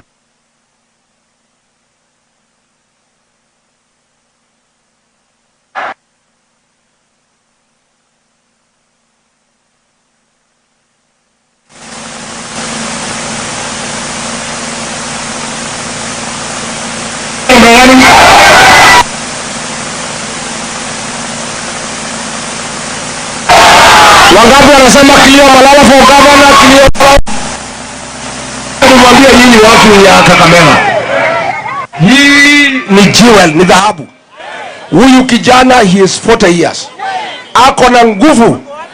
Ni kijana mdogo lakini akili ako na mingi zaidi. Na ndio alikosana na Kasongo. Kasongo hataki mtu wako na akili. Kama mimi aliona akili yangu ni mingi zaidi akanifukuza. Aende asiende? Aende asiende? Ya mwisho niliuliza Kasongo, hii Waluya kilomita 1,100 hujajenga. Utavuvua Mumias umeuza. Nzoia ukawaambia utawavuvulia umeuza. Ukasema utaunganisha stima hakuna. Hii Waluya watakuunga mkono namna gani? Akasema wewe kijime au jima maneno. Wacha na hii Waluya. Hii ni watu ya Tinga. Nikimalizana na Tinga nimlipe atanipatia hii Waluya yote bila swali. Itawezekana? Ninyi mtakubali kuuzwa na Tinga kwa Kasongo? Wangapi wanakataa kuuzwa kwa Kasongo? Mtakuja kutembea Wamanyoro? Mtakuja kutembea? Mtakuja siku gani? Ati kesho? Mnajua njia?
Hata unajua hiyo, mtaambiwa nyinyi ni makaseni wa Rigiji, makoso wa Rigiji, sio?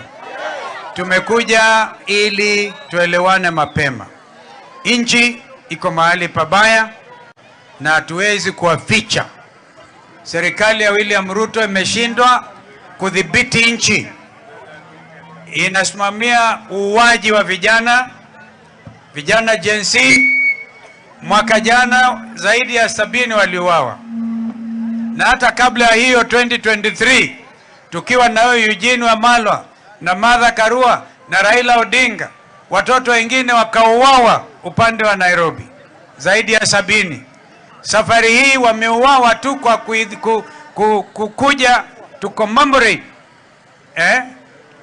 siku ya watoto ambao wenzao waliuawa. Pia wakaletewa marungu. Polisi ilikuwa inasimamia vijana wengine goons. Hii serikali ya Ruto imekuwa na serikali ya goons. Badala ya kuachia polisi wasimamie mipangilio ya amani, wanaleta magoons kuwalipa pesa wachape vijana wenzao. Kwa hivyo hii serikali ya Ruto imeshindwa kudhibiti nchi. Kwa upande wa usalama ndio wakasema awe one term. Na badala ya kushukuru sisi kusema one term, kwa sababu vijana na watu wa Kenya wamechoka, wanaanza kufanya mikono namna hii, iwe half term. Half term. Sasa sisi tunasema angalau ashikilie kidogo ndio timtimue, akijua wazi safari hii hakuna mwananchi wa Kenya ataongea mambo ya wizi wa kura.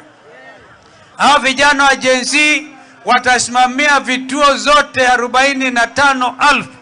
Nadhani zikisajiliwa zitakuwa over 50,000 na watakuwa wakipeperusha matokeo moja kwa moja hadi kwa Presidential Tallying Center. Hakuna mambo ya bombas tena. Mimi nilimwambia Ruto, mimi sio Raila. Raila ameibiwa kura, ameibiwa. Hii timu haiwezi kuibiwa kura.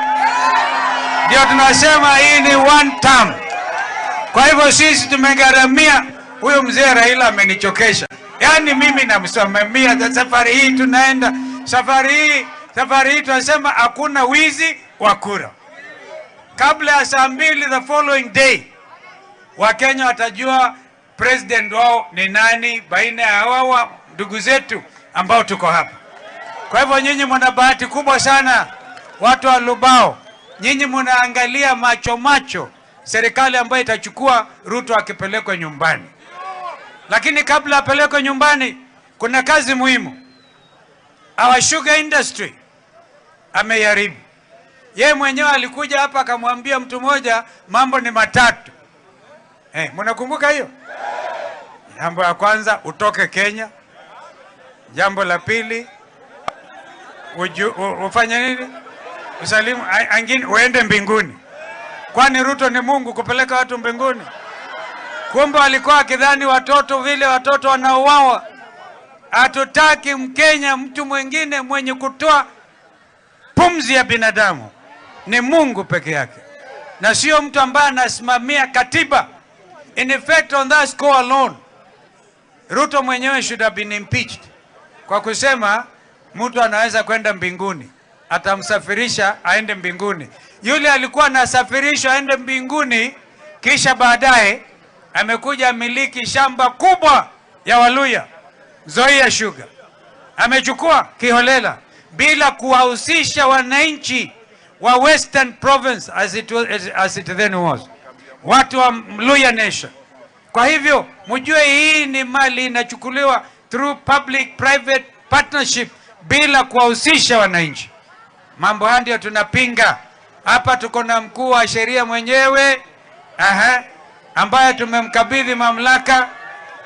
Yeye anasimamia tume, Justin Muturi anasimamia tume ya kuhakikisha urekeshaji, kurekebisha na kuregesha heshima ya Wakenya. People's Restoration Justice Commission. Na mimi sisi wenyewe hatutaki kungojea ati Ruto, kwa sababu Ruto ana nia ya kusaidia watoto ambao wameuawa kiolela. Kwa mfano, Muturi alienda juzi pale Ridgeway Baptist Church kwa makumbusho ya kijana Ojwang ambaye alipigwa risasi. Alienda akaambiwa, polisi asema ati amepiga kichwa akiwa ndani ya seli akakufa, kumbe wamemuua. Hiyo itakuwa exemplary damages to the family ya Ojwang, na mwenye kusimamia ni huyu ndugu yetu Justin Muturi. Vile vile kijana Kamau, Boniface Kamau, tulienda mimi na ndugu yangu Eugene kuambia pole hiyo familia. Kijana atazikwa Murang'a siku hizi in the next few days. Huyo kijana alipigwa risasi kama swara na polisi, na yeye alikuwa anauza mask. Imagine, anauza tu barakoa alafu anauawa. Kwa hivyo lazima sasa tujiandae, watu wa Lubai, watu wa Kakamega County, nyinyi watu wa Ingo, tushikamane. Gavana wenu Baraza hata alikuwa anazuia Kalonzo na Rigiji na Matiang'i wasikuje Kakamega. Baraza huyo ni Baraza ina gani? Huyo Baraza ajue tumetoka mbali. Sisi hatutishi na yoyote. Hakuna anaweza kututisha. Oh, thank you. Naona mvua inakuja. Lakini I was saying Baraza hawezi kututisha. Tuko chini ya katiba. Wangapi anasema yeye pia atakuwa one term? Harambee! Wangapi anasema Ruto definitely one term? One term. Ngoja ni wakabidhi, I think Riji alafu my brother Matiang'i ako hapa karibu, awasalimie. Lubao mwehoere wakeni mwasangale Rigiji, mwasangale Kalonzo Musyoka, mwasangale Matiang'i, mwasangale JB Muturi.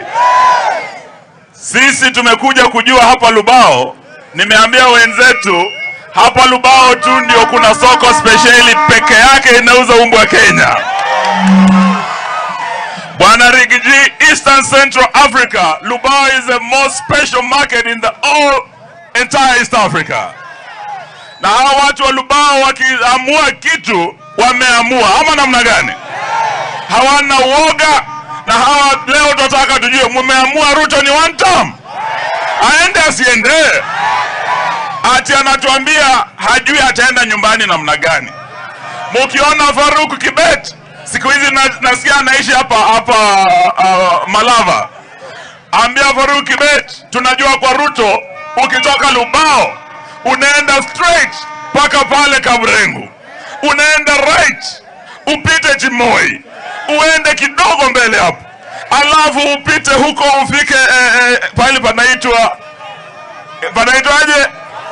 panaitwaje Sisugoi. Hapo ndio kwa Ruto, si hapo tu? Muna shida tukimrudisha nyumbani, na muna shida tukileta hiyo kiti kuja huku kwetu, na mwe mali yenyu sasa mtosi na mwanzo mtosi. Hebu nione mikono unasema Ruto aende.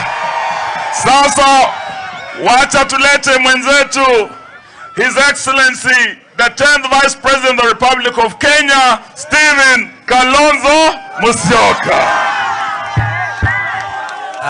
Asante. Lubai hoye!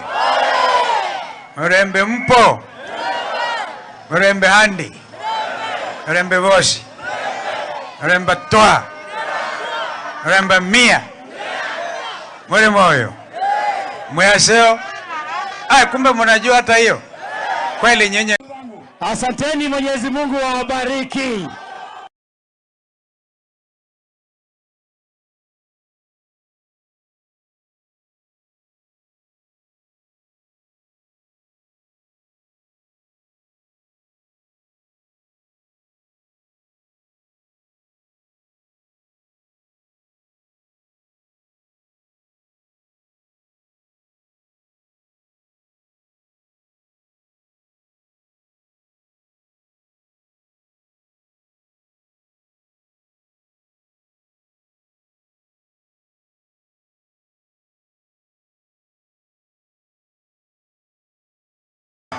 Hadi unajua hiyo? Mtaambiwa nyenye ni makaseni wa Rigiji. Makoso wa Rigiji sio? tumekuja ili tuelewane mapema. Nchi iko mahali pabaya na hatuwezi kuwaficha. Serikali ya William Ruto imeshindwa kudhibiti nchi. Inasimamia uuaji wa vijana Gen Z. Mwaka jana zaidi ya 70 waliuawa. Na hata kabla ya hiyo 2023 tukiwa na Eugene Wamalwa na Martha Karua na Raila Odinga, watoto wengine wakauawa upande wa Nairobi zaidi ya 70. Safari hii wameuawa tu kwa kukuja to commemorate siku ya watoto ambao wenzao waliuawa. Pia wakaletewa marungu. Polisi ilikuwa inasimamia vijana wengine goons. Hii serikali ya Ruto imekuwa na serikali ya goons. Badala ya kuachia polisi wasimamie mipangilio ya amani, wanaleta magoons kuwalipa pesa wachape vijana wenzao. Kwa hivyo serikali ya Ruto imeshindwa kudhibiti nchi. Kwa upande wa usalama ndio wakasema awe one term. Na badala ya kushukuru sisi kusema one term, kwa sababu vijana na watu wa Kenya wamechoka, wanaanza kufanya mikono namna hii, iwe half term. Half term. Sasa sisi tunasema angalau ashikilie kidogo ndio timtimue, akijua wazi safari hii hakuna mwananchi wa Kenya ataongea mambo ya wizi wa kura. Hao vijana wa Gen Z watasimamia vituo zote 45,000. Nadhani zikisajiliwa zitakuwa over 50,000, na watakuwa wakipeperusha matokeo moja kwa moja hadi kwa Presidential Tallying Center. Hakuna mambo ya bombas tena. Mimi nilimwambia Ruto, mimi sio Raila. Raila ameibiwa kura, ameibiwa. Hii timu haiwezi kuibiwa kura. Ndio tunasema hii ni one term. Kwa hivyo sisi tumegharamia. Huyo mzee Raila amenichokesha. Yaani mimi namsimamia safari hii tunaenda. Safari hii tunasema hakuna wizi wa kura. Kabla ya saa 2 the following day, Wakenya watajua president wao ni nani baina ya hawa ndugu zetu ambao tuko hapa. Kwa hivyo nyinyi mna bahati kubwa sana, watu wa Lubao. Nyinyi mnaangalia macho serikali ambayo itachukua Ruto akipelekwa nyumbani. Lakini kabla apelekwe nyumbani, kuna kazi muhimu. Our sugar industry ameharibu. Yeye mwenyewe alikuja hapa akamwambia mtu mmoja mambo ni matatu. Mnakumbuka hiyo? Jambo la kwanza, utoke Kenya. Jambo la pili, ufanye nini? Usalimu angine uende mbinguni. Kwani Ruto ni Mungu kupeleka watu mbinguni? Kumbe alikuwa akidhani watoto vile watoto wanauawa. Hatutaki Mkenya mtu mwingine mwenye kutoa pumzi ya binadamu. Ni Mungu peke yake. Na sio mtu ambaye anasimamia katiba. In effect, on that score alone, Ruto mwenyewe should have been impeached. Kwa kusema mtu anaweza kwenda mbinguni, atamsafirisha aende mbinguni. Yule alikuwa anasafirishwa aende mbinguni, kisha baadaye amekuja miliki shamba kubwa ya Waluya, Nzoia Sugar. Amechukua kiholela bila kuwahusisha wananchi wa Western Province as it then was. Watu wa Luya Nation. Kwa hivyo mjue hii ni mali inachukuliwa through public private partnership bila kuwahusisha wananchi. Mambo haya ndio tunapinga. Hapa tuko na mkuu wa sheria mwenyewe ambaye tumemkabidhi mamlaka. Yeye anasimamia tume, Justin Muturi anasimamia tume ya kuhakikisha urekeshaji, kurekebisha na kuregesha heshima ya Wakenya. People's amejenga, alisema ataweka stima, ameweka, ameharibu masomo hajaribu, ameharibu matibabu hajaribu, ameua Gen Z hajaua. Sasa nyinyi watu ya Malava, hata kama ni kurogwa, mnaweza kweli kuchagua mtu ya UDA?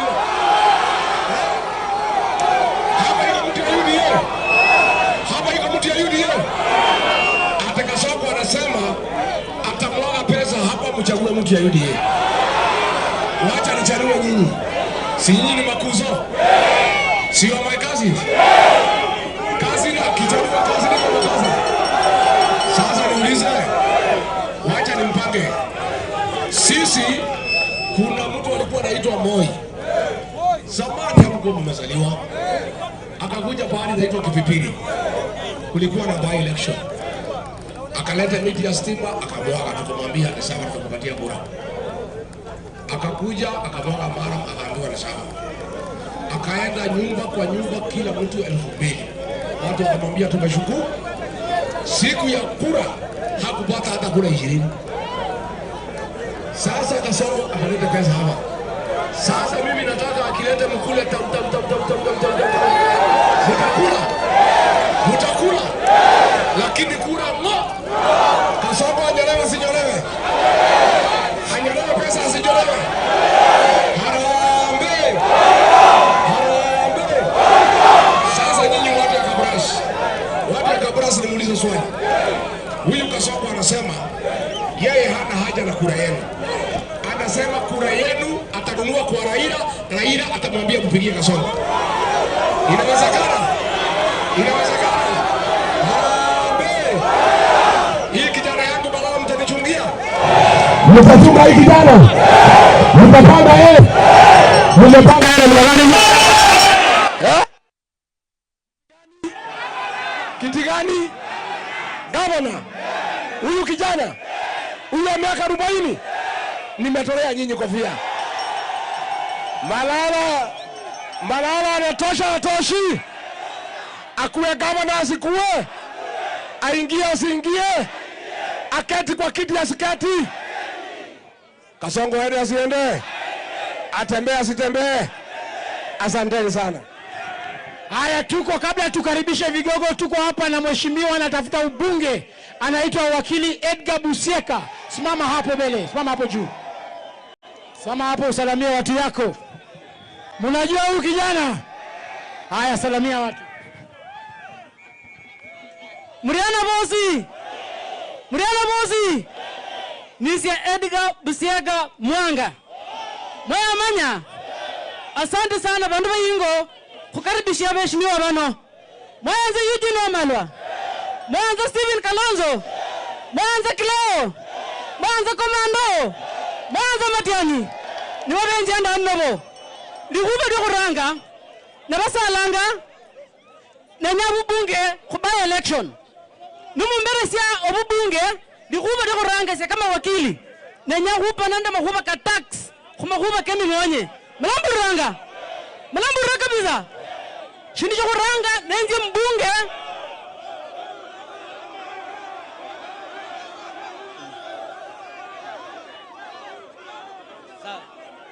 Likuba lyo kuranga kujia unombe makuba ka tax. Likuba lya kabiri kunombe mianda. Numuyanza. Na nyakubulenda arambe mbona muri one time. Mlauranga. Arambe. Asante sana bandu banja wekambi. Nyasaye balinde. Haya, payana microphone nyingine hapo. Tuko hapa na mheshimiwa Enoch. Awasalamie pia anatafuta ubunge. Tafadhali. Give out the other microphone. Haraka. If you have another microphone, bring. Microphone zikae karibu hapa. Bandu bekambi mulembe hande. Muyaona aziye kuna bala kuziye yingo. Aende ama asiende. Kimenuka kichanuka. Kimenuka sina mnayo. Muyaona yeza huka hatari watakuja kutengeneza hiyo hospital ya Malamba. Wametengeneza. Aende asiende. Akakuja akatuambia kwa matanga ya kwamba atakuja kutengeneza maneno ya miwa. Tunaumia mambo ya miwa ama tuumii. Hii mtu aende ama asiende. Muko one term. Huyo ni Daktari Enoch Makanga anaomba kiti ya Malava. Asante sana. Asante. Sasa tukaribishe mheshimiwa Eugene Wamalwa. Awesome. Kambi ya Mwanza oye. Murembe. Muri moyo. Mwehoere bakene. Mwasangalo mwamirigiji. mwasangalo mwami Kalonzo, omwami Matiang'i, omwami Muturi. Hapa tumekuja kujua kweli kama umeamua kama Wakenya wengine. Huyu Kasongo asonge asisonge? Asonge arudi Sugoi? Kenya nzima imeamua Kasongo asonge hadi Sugoi. Wiki jana alisema sasa mnataka niende wapi? Sisi tumemwambia urudi kule ulitoka. Si alitoka hapa Sugoi? Nyinyi mnajua ile ndege ukiwa umepoteza network unauliza kwenu ni wapi? Huko Bungoma tunaita Kwesle. Huko Kakamega mnaita Nangofia. Sasa mimi ndio hiyo Nangofia. Kama huyo Ruto amepoteza network nitamuonyesha kwake ni wapi. Kutoka hapa kambi ya Mwanza aende hadi Kaburengu, turn right, aende hadi Chimoi, apite Tarbo, aende paka wapi? Sugoi. Aende asiende? Sababu sisi Waluya tunaogopa damu ya binadamu. Huyu jamaa amemwaga damu ya Gen Z. 2023 alipoingia aliua vijana 75 kwa maandamano yetu ya Azimio. 2024 ameua vijana 60 Gen Z. Juzi mwezi wa 6 Gen Z wameenda kukumbuka wenzao, ameua vijana 18. Kati ya wale 18 kuna vijana Waluya 6. Tunawaleta nyumbani kuanzia hii Jumamosi, tunaanza kuwazika. Tunasema Kasongo na damu yake aende asiende? Yeye na ushuru wake amewafinya wanabiashara, amefinya walimu, wauguzi, kila mtu wa payslip analia. Kasongo na ushuru wake aende asiende? Mwisho tunawaomba kwa heshima yenu, mumeona huu muungano, hii ndio team inaenda kuwakomboa ninyi wa Kenya kutoka kwa ushuru wa Zakayo, kutoka kwa ufisadi wa Zakayo na mauaji. Mtatuunga mkono? Kutuunga mkono kiti cha Malava. Tunaomba kiti cha Malava mtupe ili tuweze kuhakikisha Kasongo PO Box wapi?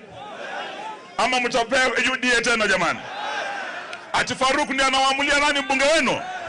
Ninyi ndio mtatupa mbunge. Sisi kama coalition tutakuja hapa tusikizane nanyi. Yule mtatupa kama ni wakili Busiega ama huyu Makanga ama Sifanya, kwa ninyi ndio mtaamua, sio Faruk Kibet. Tuko pamoja. Murudishe heshima ya Mluya ya kwamba sisi watu ya mbeho. Wanasema sisi watu ya kumbe. Ati wataleta tu pesa hapo tunune. Hiyo mtakubali kweli? Aende asiende? Asante. Tulete sasa His Excellency the 10th Vice President of the Republic of Kenya, Stephen Kalonzo Musyoka.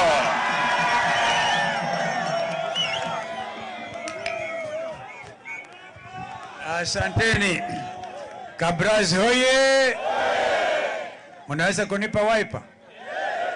Unajua Malala na Rigiji ni DCP wanasikiliza? Na wiper inasema komboa Kenya. Ukisema wiper sema komboa Kenya. Wiper. Komboa Kenya. Wiper. Komboa Kenya. Basi zote hawa hata nitaendelea basi.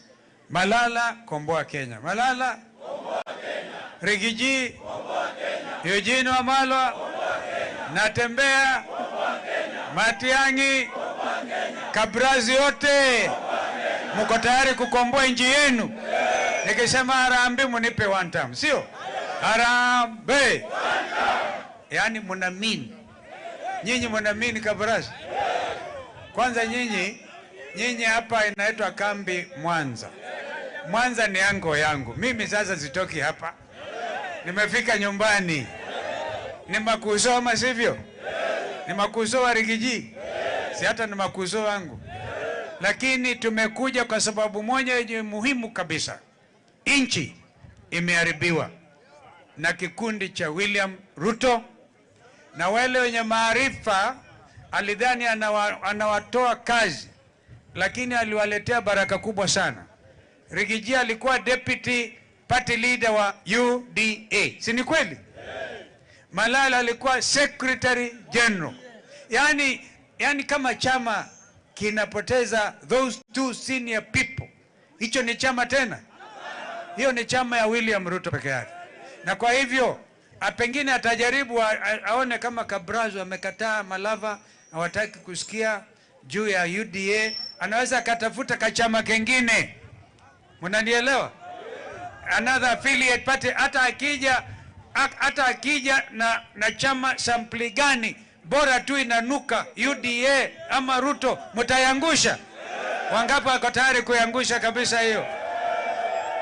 Sababu ni nyingi. Pale mimi nilimsikiliza, sikuwa hapo, kwa sababu mimi, mnajua mimi nilikuwa na Raila Odinga miaka 15. Mzee amenichokesha huyo. Yaani ile mambo yote mlikuwa mnaona Raila anafaulu, maandamano nini hiyo, ilikuwa mimi ndio namsukuma. Lakini aliposema watoto wameuawa, anaona wameuawa, kwanza huyo Eugene na mimi karibu tuangamie Mathare 2023, tear gas, kila kitu, 75 kama vile ameeleza wakauawa. Hata mahali ya kukutana kanisa tuzike watoto, ai serikali ya Ruto ilikataa. 2024 watoto wakasema, baba toka kwa hii kitu umetufundisha, kaa nje, kaa kando. Gen Z, watoto hawa wakauawa 70. Mwaka huu, ili at least to commemorate the first anniversary, wameuawa tena 18 na mali ikaharibiwa kwa wingi. Yaani serikali ya Ruto pamoja na gavana wa Nairobi wanapanga kupatia magun rungu, alafu hiyo guni inakuwa inasindikizwa na polisi iende iharibu mali ya watu wa Nairobi, alafu aseme ni Rigiji na Eugene na Kalonzo. Washindwe wazishindwe. Serikali gani hii? Badala ya kusaidia polisi wafanye kuleta, kama vile tumekuwa leo, polisi walikuwa mbele yetu kwa njia ya haki, kwa njia ya hata heshima, lakini mnanunua rungu mpatie watoto kuja kupiga watoto Gen Z. Washindwe wazishindwe. Na ndio sababu nasema wao ni one term. Hata wangetushukuru. Wakenya wataki hata hiyo one term iishe, si wanataka watoke half term. Wangapi wanasema hata half term waende nyumbani, because wanaweza kujiandaa. Anaweza akajiuzulu pamoja na serikali yake, kwa sababu vile Rigiji amesema, mlima amefunga na anabeba hata funguo nimeiona iko hapa kwa gari. Hawezi kukanyaga huko, hawezi kuendelea mpaka Pwani. Tulienda Ukambani mpaka Pwani. Juzi Jumapili tukiwa kwa Masai, kila mahali. Wakisii ndio hao. Sasa unasimamia nchi gani na wananchi wamesema hawakutaki? Kwa hivyo lazima tutafute mikakati mingine. Mtu akishinda ndio nakuwa na vote of no confidence, ndio nasikia wakati mwingine mtu anajiuzulu, kwa sababu nchi haiwezi kusimamiwa na mtu mmoja. Kwa hivyo mimi nawashukuru tena, semeni one term. One term. One term. Sasa tukaribishe Mheshimiwa Natembeya.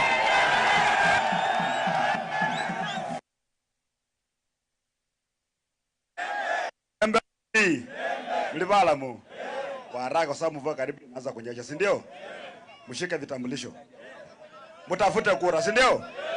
Tujenge nyumba yetu ama namna gani? Wakati wageni wanakuja wanapata tumelock. Ama namna gani? Mambo ya kupitia kwa broker yametuumiza. Ama namna gani? Tutaenda kwa meza direct. Ama namna gani? Harambee.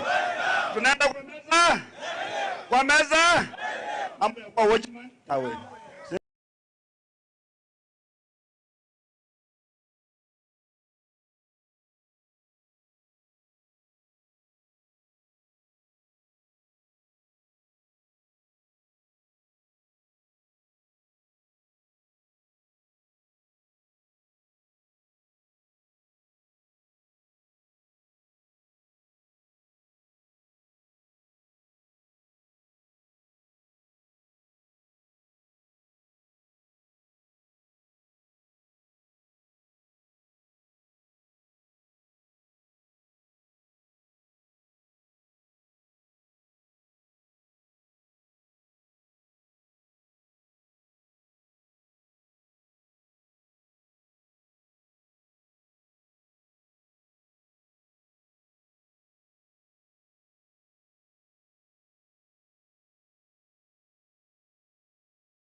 Asanteni. Kabrazi hoye! Unaweza kunipa wiper? Unajua Malala na Rigiji ni DCP wanasikiliza? Na wiper inasema komboa Kenya. Ukisema wiper sema komboa Kenya. Wiper! Komboa Kenya! Wiper! Komboa Kenya! Basi zote hawa hata nitaendelea basi. Malala komboa Kenya. Malala komboa Kenya. Rigiji komboa Kenya. Eugene Wamalwa komboa Kenya. Natembea komboa Kenya. Matiang'i komboa Kenya. Kabrazi yote mko tayari kukomboa nchi yenu? Nikisema harambee munipe one time, sio? Harambee. Yaani mnaamini. Nyinyi mnaamini Kabrazi? Kwanza nyinyi hapa inaitwa kambi Mwanza. Mwanza ni ango yangu. Mimi sasa sitoki hapa. Nimefika nyumbani. Ni makuzo ama sivyo? Ni makuzo wa Rigiji. Si hata ni makuzo wangu. Lakini tumekuja kwa sababu moja yenye muhimu kabisa. Nchi imeharibiwa na kikundi cha William Ruto, na wale wenye maarifa alidhani anawatoa kazi, lakini aliwaletea baraka kubwa sana. Rigiji alikuwa deputy party leader wa UDA, si ni kweli? Malala alikuwa secretary general. Yani kama chama kinapoteza those two senior people, hicho ni chama tena? Hiyo ni chama ya William Ruto peke yake. Na kwa hivyo pengine atajaribu aone kama Kabrazi amekataa Malava, hawataki kusikia juu ya UDA, anaweza akatafuta kachama kengine. Mnanielewa? Another affiliate party. Hata akija na chama sampli gani, bora tu inanuka UDA ama Ruto, mtayangusha. Wangapi wako tayari kuyangusha kabisa hiyo? Sababu ni nyingi.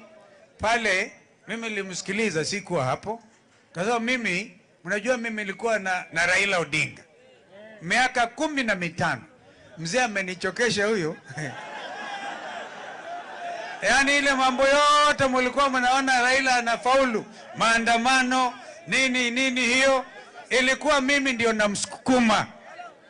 Lakini aliposema watoto wameuawa, anaona wameuawa, kwanza huyo Eugene na mimi karibu tuangamie Mathare 2023, tear gas, kila kitu, 75 kama vile ameeleza wakauawa. Hata mahali ya kukutana kanisa tuzike watoto, serikali ya Ruto ilikataa. 2024 watoto wakasema, baba toka kwa hii kitu umetufundisha, kaa nje, kaa kando. Gen Z. Watoto hawa wakauawa 70. Mwaka huu ili at least to commemorate the first anniversary wameuawa tena 18. Na mali ikaharibiwa kwa wingi. Yaani serikali ya Ruto pamoja na gavana wa Nairobi wanapanga kupatia maguni rungu.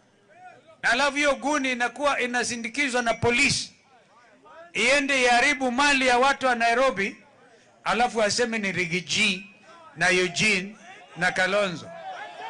Washindwe wazishindwe. Serikali gani hii badala ya kusaidia polisi wafanye kuleta, kama vile tumekuwa leo, polisi walikuwa mbele yetu kwa njia ya haki, kwa njia ya hata heshima, lakini mnanunua rungu mpatie watoto kuja kupiga watoto Gen Z. Washindwe wazishindwe.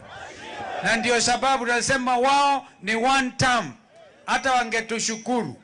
Wakenya wataki hata hiyo one term iishe. Si wanataka watoke half term. Wangapi wanasema hata half term waende nyumbani because wanaweza kujiandaa.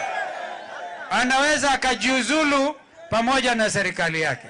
Kwa sababu vile Rigiji amesema, mlima amefunga na anabeba hata funguo nimeiona iko hapa kwa gari. Hawezi kukanyaga huko. Hawezi kuendelea mpaka Pwani. Tulienda Ukambani mpaka Pwani. Juzi Jumapili tulikuwa kwa Masai. Kila mahali Wakisii ndio hao. Sasa unasimamia nchi gani na wananchi wamesema hawakutaki? Kwa hivyo lazima tutafute mikakati mingine. Mtu akishinda ndio nakuwa na vote of no confidence. Ndio nasikia wakati mwingine mtu anajiuzulu, kwa sababu nchi haiwezi kusimamiwa na mtu mmoja. Kwa hivyo mimi nawashukuru tena, semeni one term. One term. One term. Sasa tukaribishe Mheshimiwa Natembeya.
Mwehoere wake.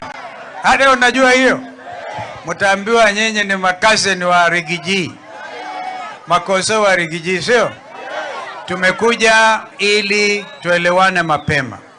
Nchi iko mahali pabaya na hatuwezi kuwaficha. Serikali ya William Ruto imeshindwa kudhibiti nchi.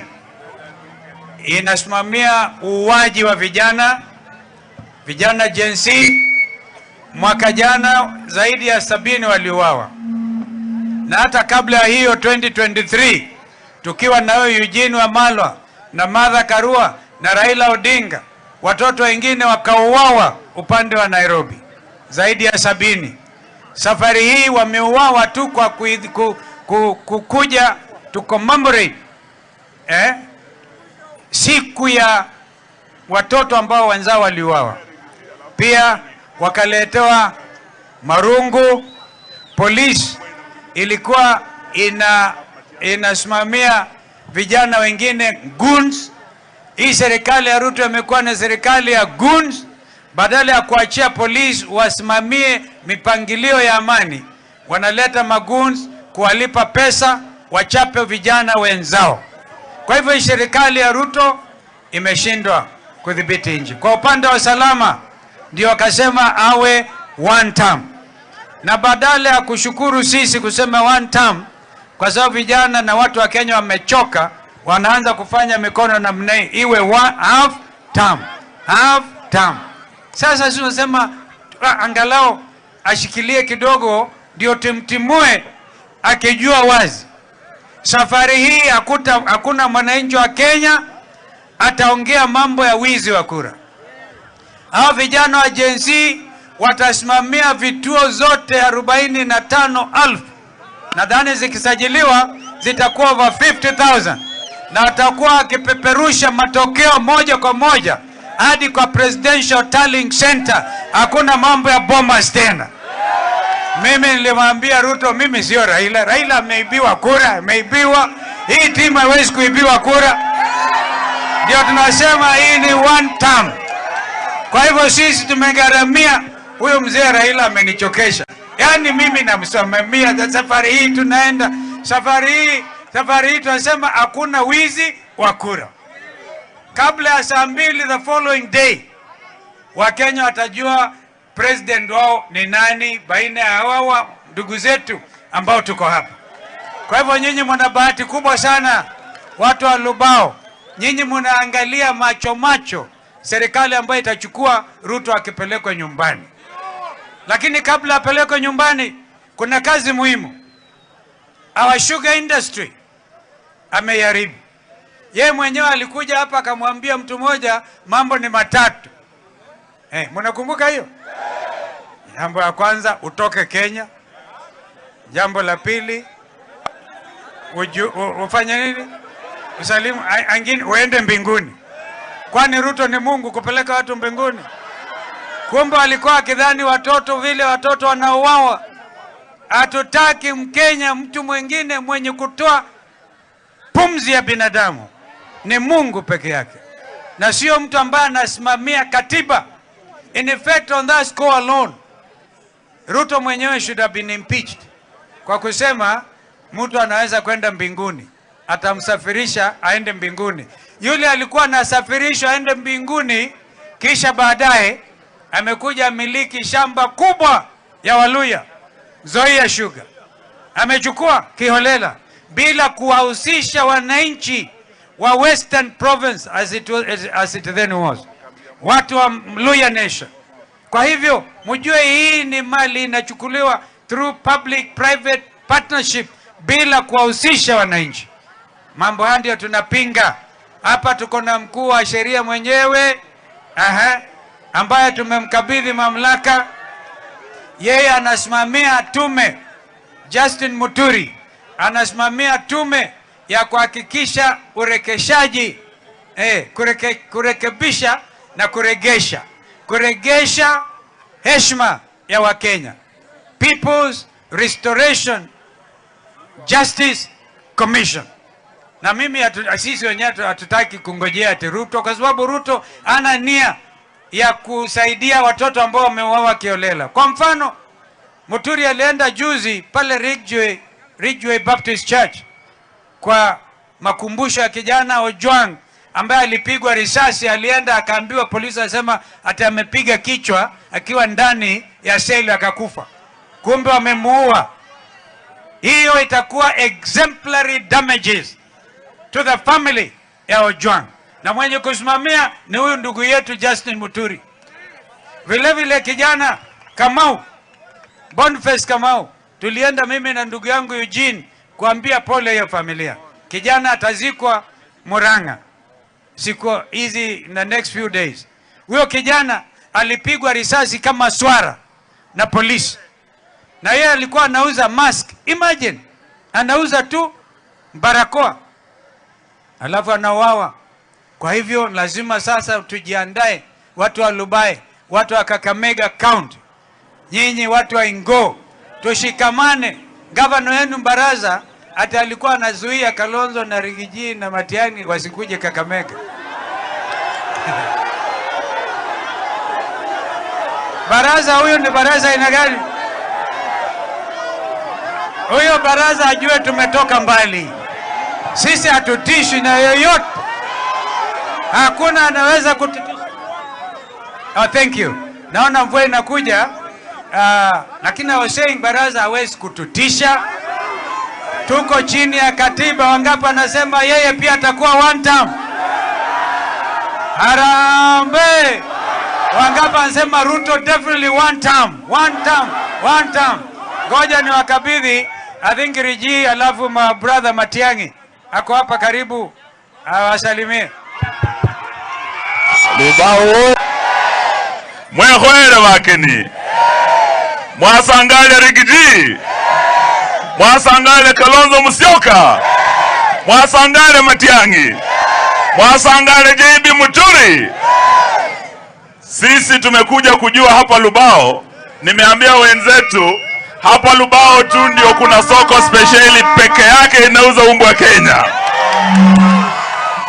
Bwana Rigiji, Eastern Central Africa, Lubao is the most special market in the entire East Africa.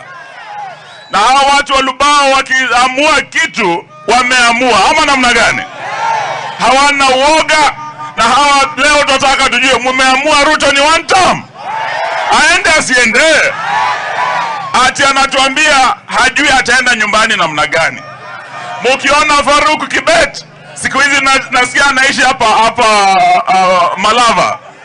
Ambia Faruk Kibet, tunajua kwa Ruto ukitoka Lubao unaenda straight paka pale Kabrengu, unaenda right upite Chimoi, uende kidogo mbele hapo, alafu upite huko ufike pale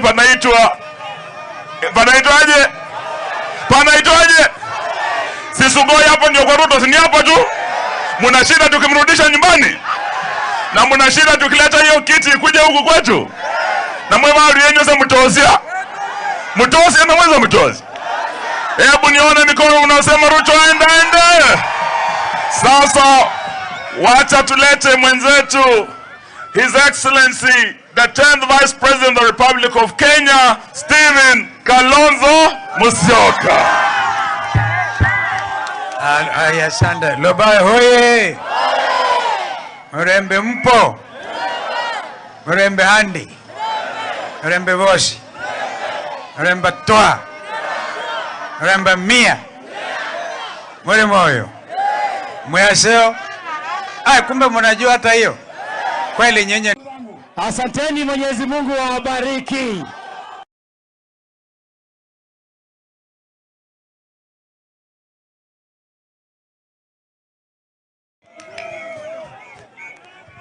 Asanteni. Kabrazi hoye. Unaweza kunipa wiper? Unajua Malala na Rigiji ni DCP wanasikiliza? Na wiper inasema komboa Kenya. Tukisema wiper sema komboa Kenya.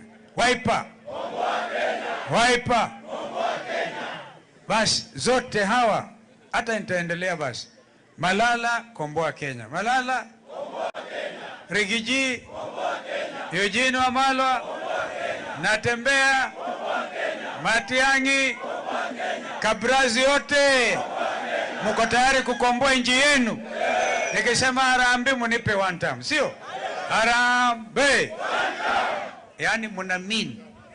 Nyinyi mnaamini Kabrazi? Kwanza nyinyi hapa inaitwa kambi Mwanza.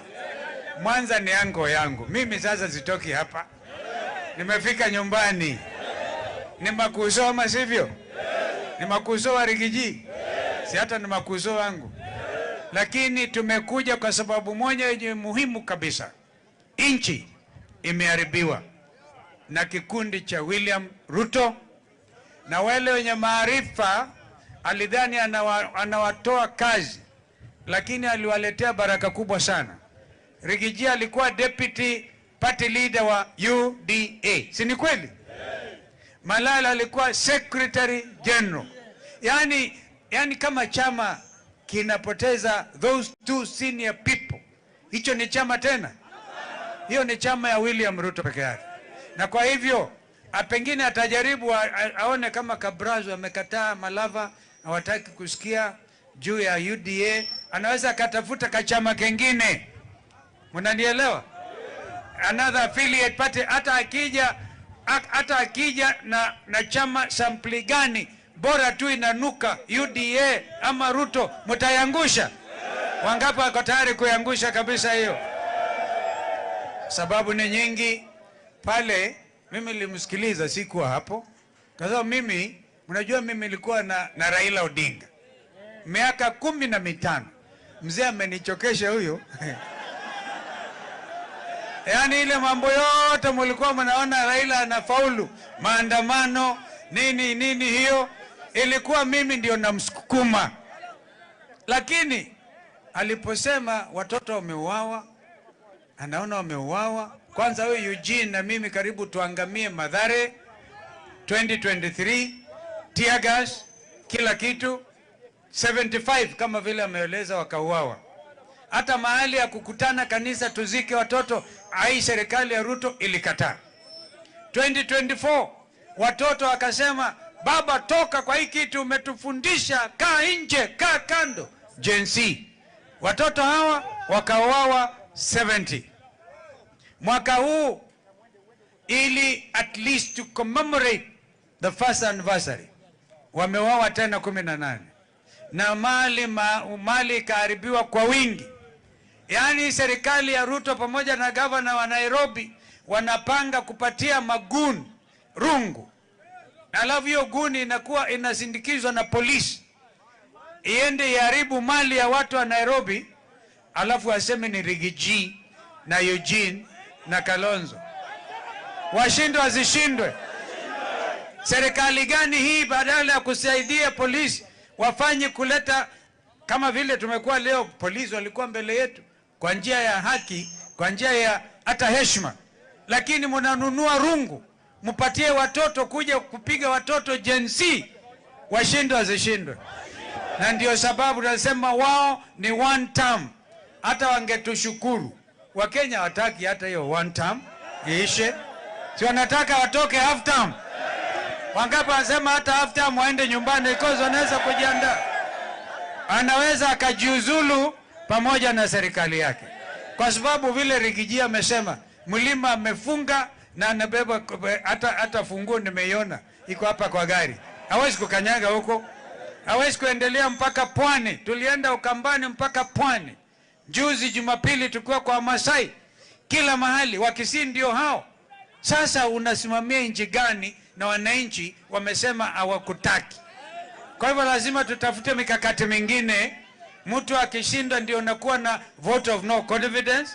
Ndio nasikia wakati mwingine mtu anajiuzulu kwa sababu nchi haiwezi kusimamiwa na mtu mmoja. Kwa hivyo mimi nawashukuru tena, semeni one term. One term. One term.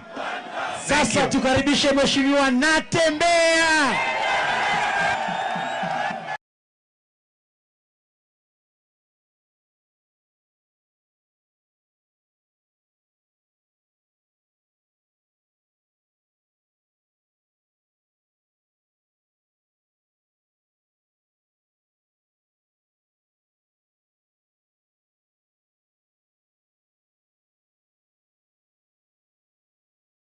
Karibisha. Nataka tukaribishe Kuzo Rigiji.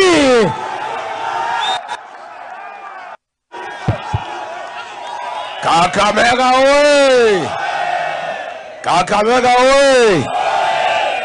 Hi cousins. Cousins hi. Hi Makuzo. These are my cousins. Wow.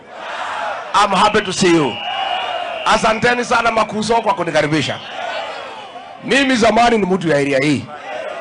Nilikuwa nafanya kazi hapa na Baholo.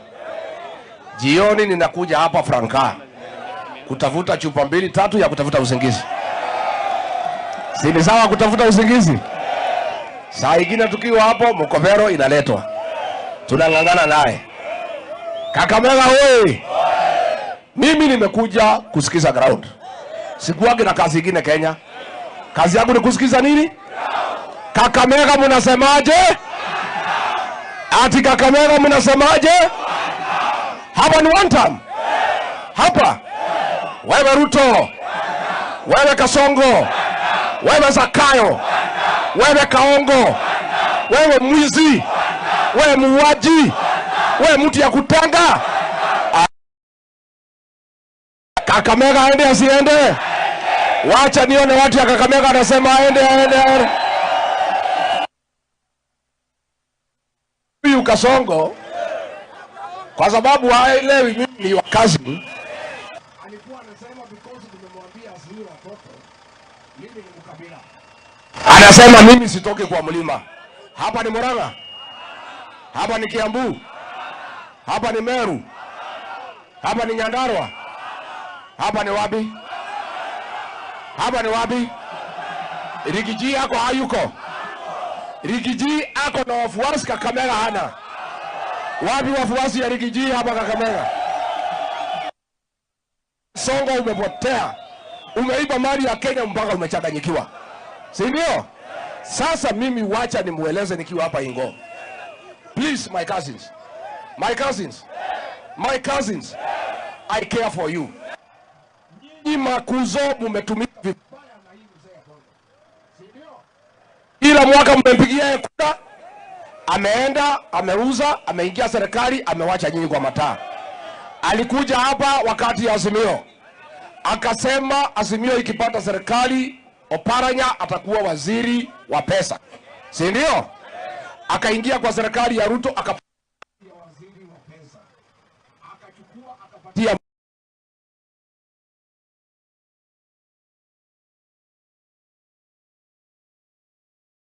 Kakamega hamjambo. Hamjambo tena. Hapa ndio makao makuu ya Western Province in Kenya, sio? Nataka kuwauliza, nilikuja hapa kusikia hii. Mumeamua ama hamjamua? Harambee! Harambee! Nataka kusema mambo mawili tu kwa sababu tuko wengi na wakati umeenda. Kwanza kabisa ninawashukuru nyinyi wote, hasa vijana Gen Z vile mmejitokeza hivi. yale mambo ambayo tumeona hapa, eti kiongozi ambaye amechaguliwa na wananchi anataka kutusuia tusikuje hapa, mimi nasema hiyo sio aibu, hiyo ni ujinga tu, kwa sababu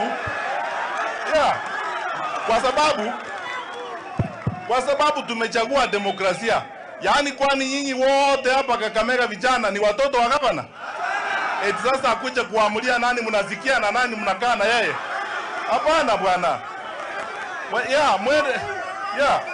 Mwende mumwambie huyo kiongozi kwamba desturi ya saa hii na Kenya vile iko sasa ni kwamba tuwe na demokrasia, tusikizane sisi wote. Yeye ako na ruhusa kuwa na mkutano wake hapa, na kama akitaka hata atembee mpaka kule Kisii kuwe na mkutano huko, aongee na watu wamsikize. Hiyo ujinga ya kuambia watu wetu watuzuie tusikuje hapa, sasa sisi wawache kabisa hiyo maneno, ama namna gani? Alafu wananchi niwaambie hivi, hii maneno hii ndio tunataka kutoa katika taifa letu tukufu la Kenya. Siasa hii ya mambo zamani ya watu ambao wamekaa kwa viti ambao wamechaguliwa na wananchi, sasa wamegeuza hizo viti wao wenyewe. Eti sasa wao ndio wanaamua ni nini kinafanyika and so on and so forth. Tusikizane tafadhali. Safari hii tukifika kwa kura, unajua tumekuwa tukisema occupy parliament, occupy this. Safari hii tu occupy leadership kabisa. Mchukue kadi, muende mugombee viti ya MCA, muingie kule ndani, we occupy leadership. Tuingie pale ndani. Itakuwa kampeni ya occupy leadership na vijana wa Kenya. Kwa sababu nyinyi si wa kabila. Nyinyi amfanyi ushenzi kama huo eti msuie watu wengine wasikuje hapa. Kweli mtakubali maneno kama haya? Mnakubali eti watu wasuiliwe kuja hapa? Hapana bwana. Sisi ni ustaarabu. Kenya imefika mahali imefika. Over 60 years since independence. Hatuwezi kuwa etinji sasa tumeingia maneno ile ya uchafu ya samani eti kuna mtu anaamua nani ataenda wapi katika taifa letu tukufu la Kenya. Mumuambie huyo mzee wetu amepotea. Na kama anaweza kwenda sijui kwa kanisa ama wapi kuhutubu. Hata unajua hiyo, mtaambiwa nyinyi ni makazeni wa Rigiji, makoso wa Rigiji, sio? Tumekuja ili tuelewane mapema. Nchi iko mahali pabaya na hatuwezi kuwaficha. Serikali ya William Ruto imeshindwa kudhibiti nchi. Inasimamia uuaji wa vijana Gen Z. Mwaka jana zaidi ya 70 waliuawa. Na hata kabla ya hiyo 2023 tukiwa na Eugene Wamalwa na Martha Karua na Raila Odinga, watoto wengine wakauawa upande wa Nairobi zaidi ya 70. Safari hii wameuawa tu kwa kukuja to commemorate siku ya watoto ambao wenzao waliuawa. Pia wakaletewa marungu. Polisi ilikuwa inasimamia vijana wengine goons. Hii serikali ya Ruto imekuwa na serikali ya goons. Badala ya kuachia polisi wasimamie mipangilio ya amani, wanaleta magoons kuwalipa pesa wachape vijana wenzao. Kwa hivyo serikali ya Ruto imeshindwa kudhibiti nchi. Kwa upande wa usalama ndio wakasema awe one term. Na badala ya kushukuru sisi kusema one term, kwa sababu vijana na watu wa Kenya wamechoka, wanaanza kufanya mikono namna hii, iwe half term. Half term. Sasa sisi tunasema angalau ashikilie kidogo ndio timtimue akijua wazi. Safari hii hakuna mwananchi wa Kenya ataongea mambo ya wizi wa kura. Hao vijana wa Gen Z watasimamia vituo zote 45,000. Nadhani zikisajiliwa zitakuwa over 50,000. Na watakuwa wakipeperusha matokeo moja kwa moja hadi kwa Presidential Tallying Center. Hakuna mambo ya bombas tena. Mimi nilimwambia Ruto, mimi sio Raila. Raila ameibiwa kura, ameibiwa. Hii timu haiwezi kuibiwa kura. Ndio tunasema hii ni one term. Kwa hivyo sisi tumegharamia. Huyo mzee Raila amenichokesha. Yaani mimi namsimamia safari hii tunaenda Safari hii tunasema hakuna wizi wa kura. Kabla ya saa 2 the following day, Wakenya watajua president wao ni nani baina ya hawa ndugu zetu ambao tuko hapa. Kwa hivyo nyinyi mna bahati kubwa sana, watu wa Lubao. Nyinyi mnaangalia macho serikali ambayo itachukua Ruto akipelekwa nyumbani. Lakini kabla apelekwe nyumbani, kuna kazi muhimu. Our sugar industry ameharibu. Yeye mwenyewe alikuja hapa akamwambia mtu mmoja mambo ni matatu. Mnakumbuka hiyo? Jambo la kwanza, utoke Kenya. Jambo la pili, ufanye nini? Usalimu angine uende mbinguni. Kwani Ruto ni Mungu kupeleka watu mbinguni? Kumbe alikuwa akidhani watoto vile watoto wanauawa. Hatutaki Mkenya mtu mwingine mwenye kutoa pumzi ya binadamu. Ni Mungu peke yake. Na sio mtu ambaye anasimamia katiba. In effect, on that score alone, Ruto mwenyewe should have been impeached.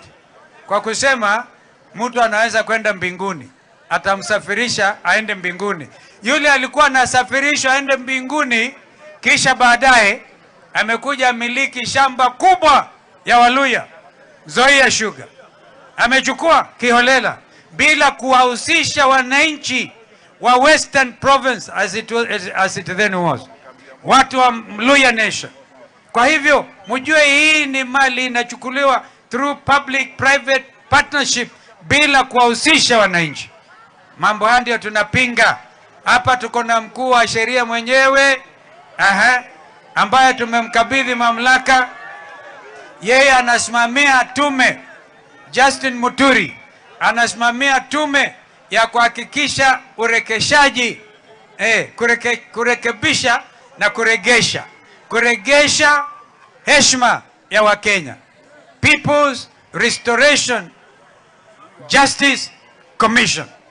Na mimi sisi wenyewe hatutaki kungojea ati Ruto, kwa sababu Ruto ana nia ya kusaidia watoto ambao wameuawa kiolela. Kwa mfano, Muturi alienda juzi pale Ridgeway Baptist Church kwa makumbusho ya kijana Ojwang ambaye alipigwa risasi. Alienda akaambiwa, polisi asema ati amepiga kichwa akiwa ndani ya seli akakufa. Kumbe wamemuua. Hiyo itakuwa exemplary damages to the family ya Ojwang. Na mwenye kusimamia ni huyu ndugu yetu Justin Muturi. Vile vile kijana Kamau, Boniface Kamau, tulienda mimi na ndugu yangu Eugene kuambia pole ya familia. Kijana atazikwa Murang'a siku hizi in the next few days. Huyo kijana alipigwa risasi kama swara na polisi. Na yeye alikuwa anauza mask. Imagine, anauza tu barakoa, alafu anauawa. Kwa hivyo lazima sasa tujiandae, watu wa Lubai, watu wa Kakamega County, nyinyi watu wa Ingo, tushikamane. Gavana wenu Baraza hata alikuwa anazuia Kalonzo na Rigiji na Matiang'i wasikuje Kakamega. Baraza huyo ni Baraza aina gani? Huyo Baraza ajue tumetoka mbali. Sisi hatutishwi na yoyote. Hakuna anaweza kututisha. Thank you. Naona mvua inakuja. Lakini I was saying Baraza hawezi kututisha. Tuko chini ya katiba. Wangapi anasema yeye pia atakuwa one term? Harambee! Wangapi anasema Ruto definitely one term? One term. Ngoja ni wakabidhi, I think Riji, alafu my brother Matiang'i ako hapa karibu, awasalimie. Lubao mwehoere wakeni, mwasangale Rigiji, mwasangale Kalonzo Musyoka, mwasangale Matiang'i, mwasangale JB Muturi. Sisi tumekuja kujua hapa Lubao. Nimeambia wenzetu hapa Lubao tu ndio kuna soko speciali peke yake inauza unga wa Kenya. Bwana Rigiji, Eastern Central Africa, Lubao is the most special market in the entire East Africa. Na hawa watu wa Lubao wakiamua kitu wameamua, ama namna gani? Hawana uoga. Na hawa leo tunataka tujue, mmeamua Ruto ni one term, aende asiende? Ati anatuambia hajui ataenda nyumbani namna gani. Mukiona Faruk Kibet siku hizi nasikia anaishi hapa Malava. Ambia Faruk Kibet, tunajua kwa Ruto ukitoka Lubao unaenda straight paka pale Kabrengu, unaenda right upite Chimoi, uende kidogo mbele hapo, alafu upite huko ufike pale panaitwaje Sisugoi. Hapo ndio kwa Ruto, si ni hapo tu? Muna shida tukimrudisha nyumbani, na muna shida tukileta hiyo kiti kuja huku kwetu, na mwe mali yenyu sasa mtozia na mwanzo mtozi. Hebu nione mikono unasema Ruto aende. Sasa wacha tulete mwenzetu His Excellency the 10th Vice President of the Republic of Kenya, Stephen Kalonzo Musyoka. Asante.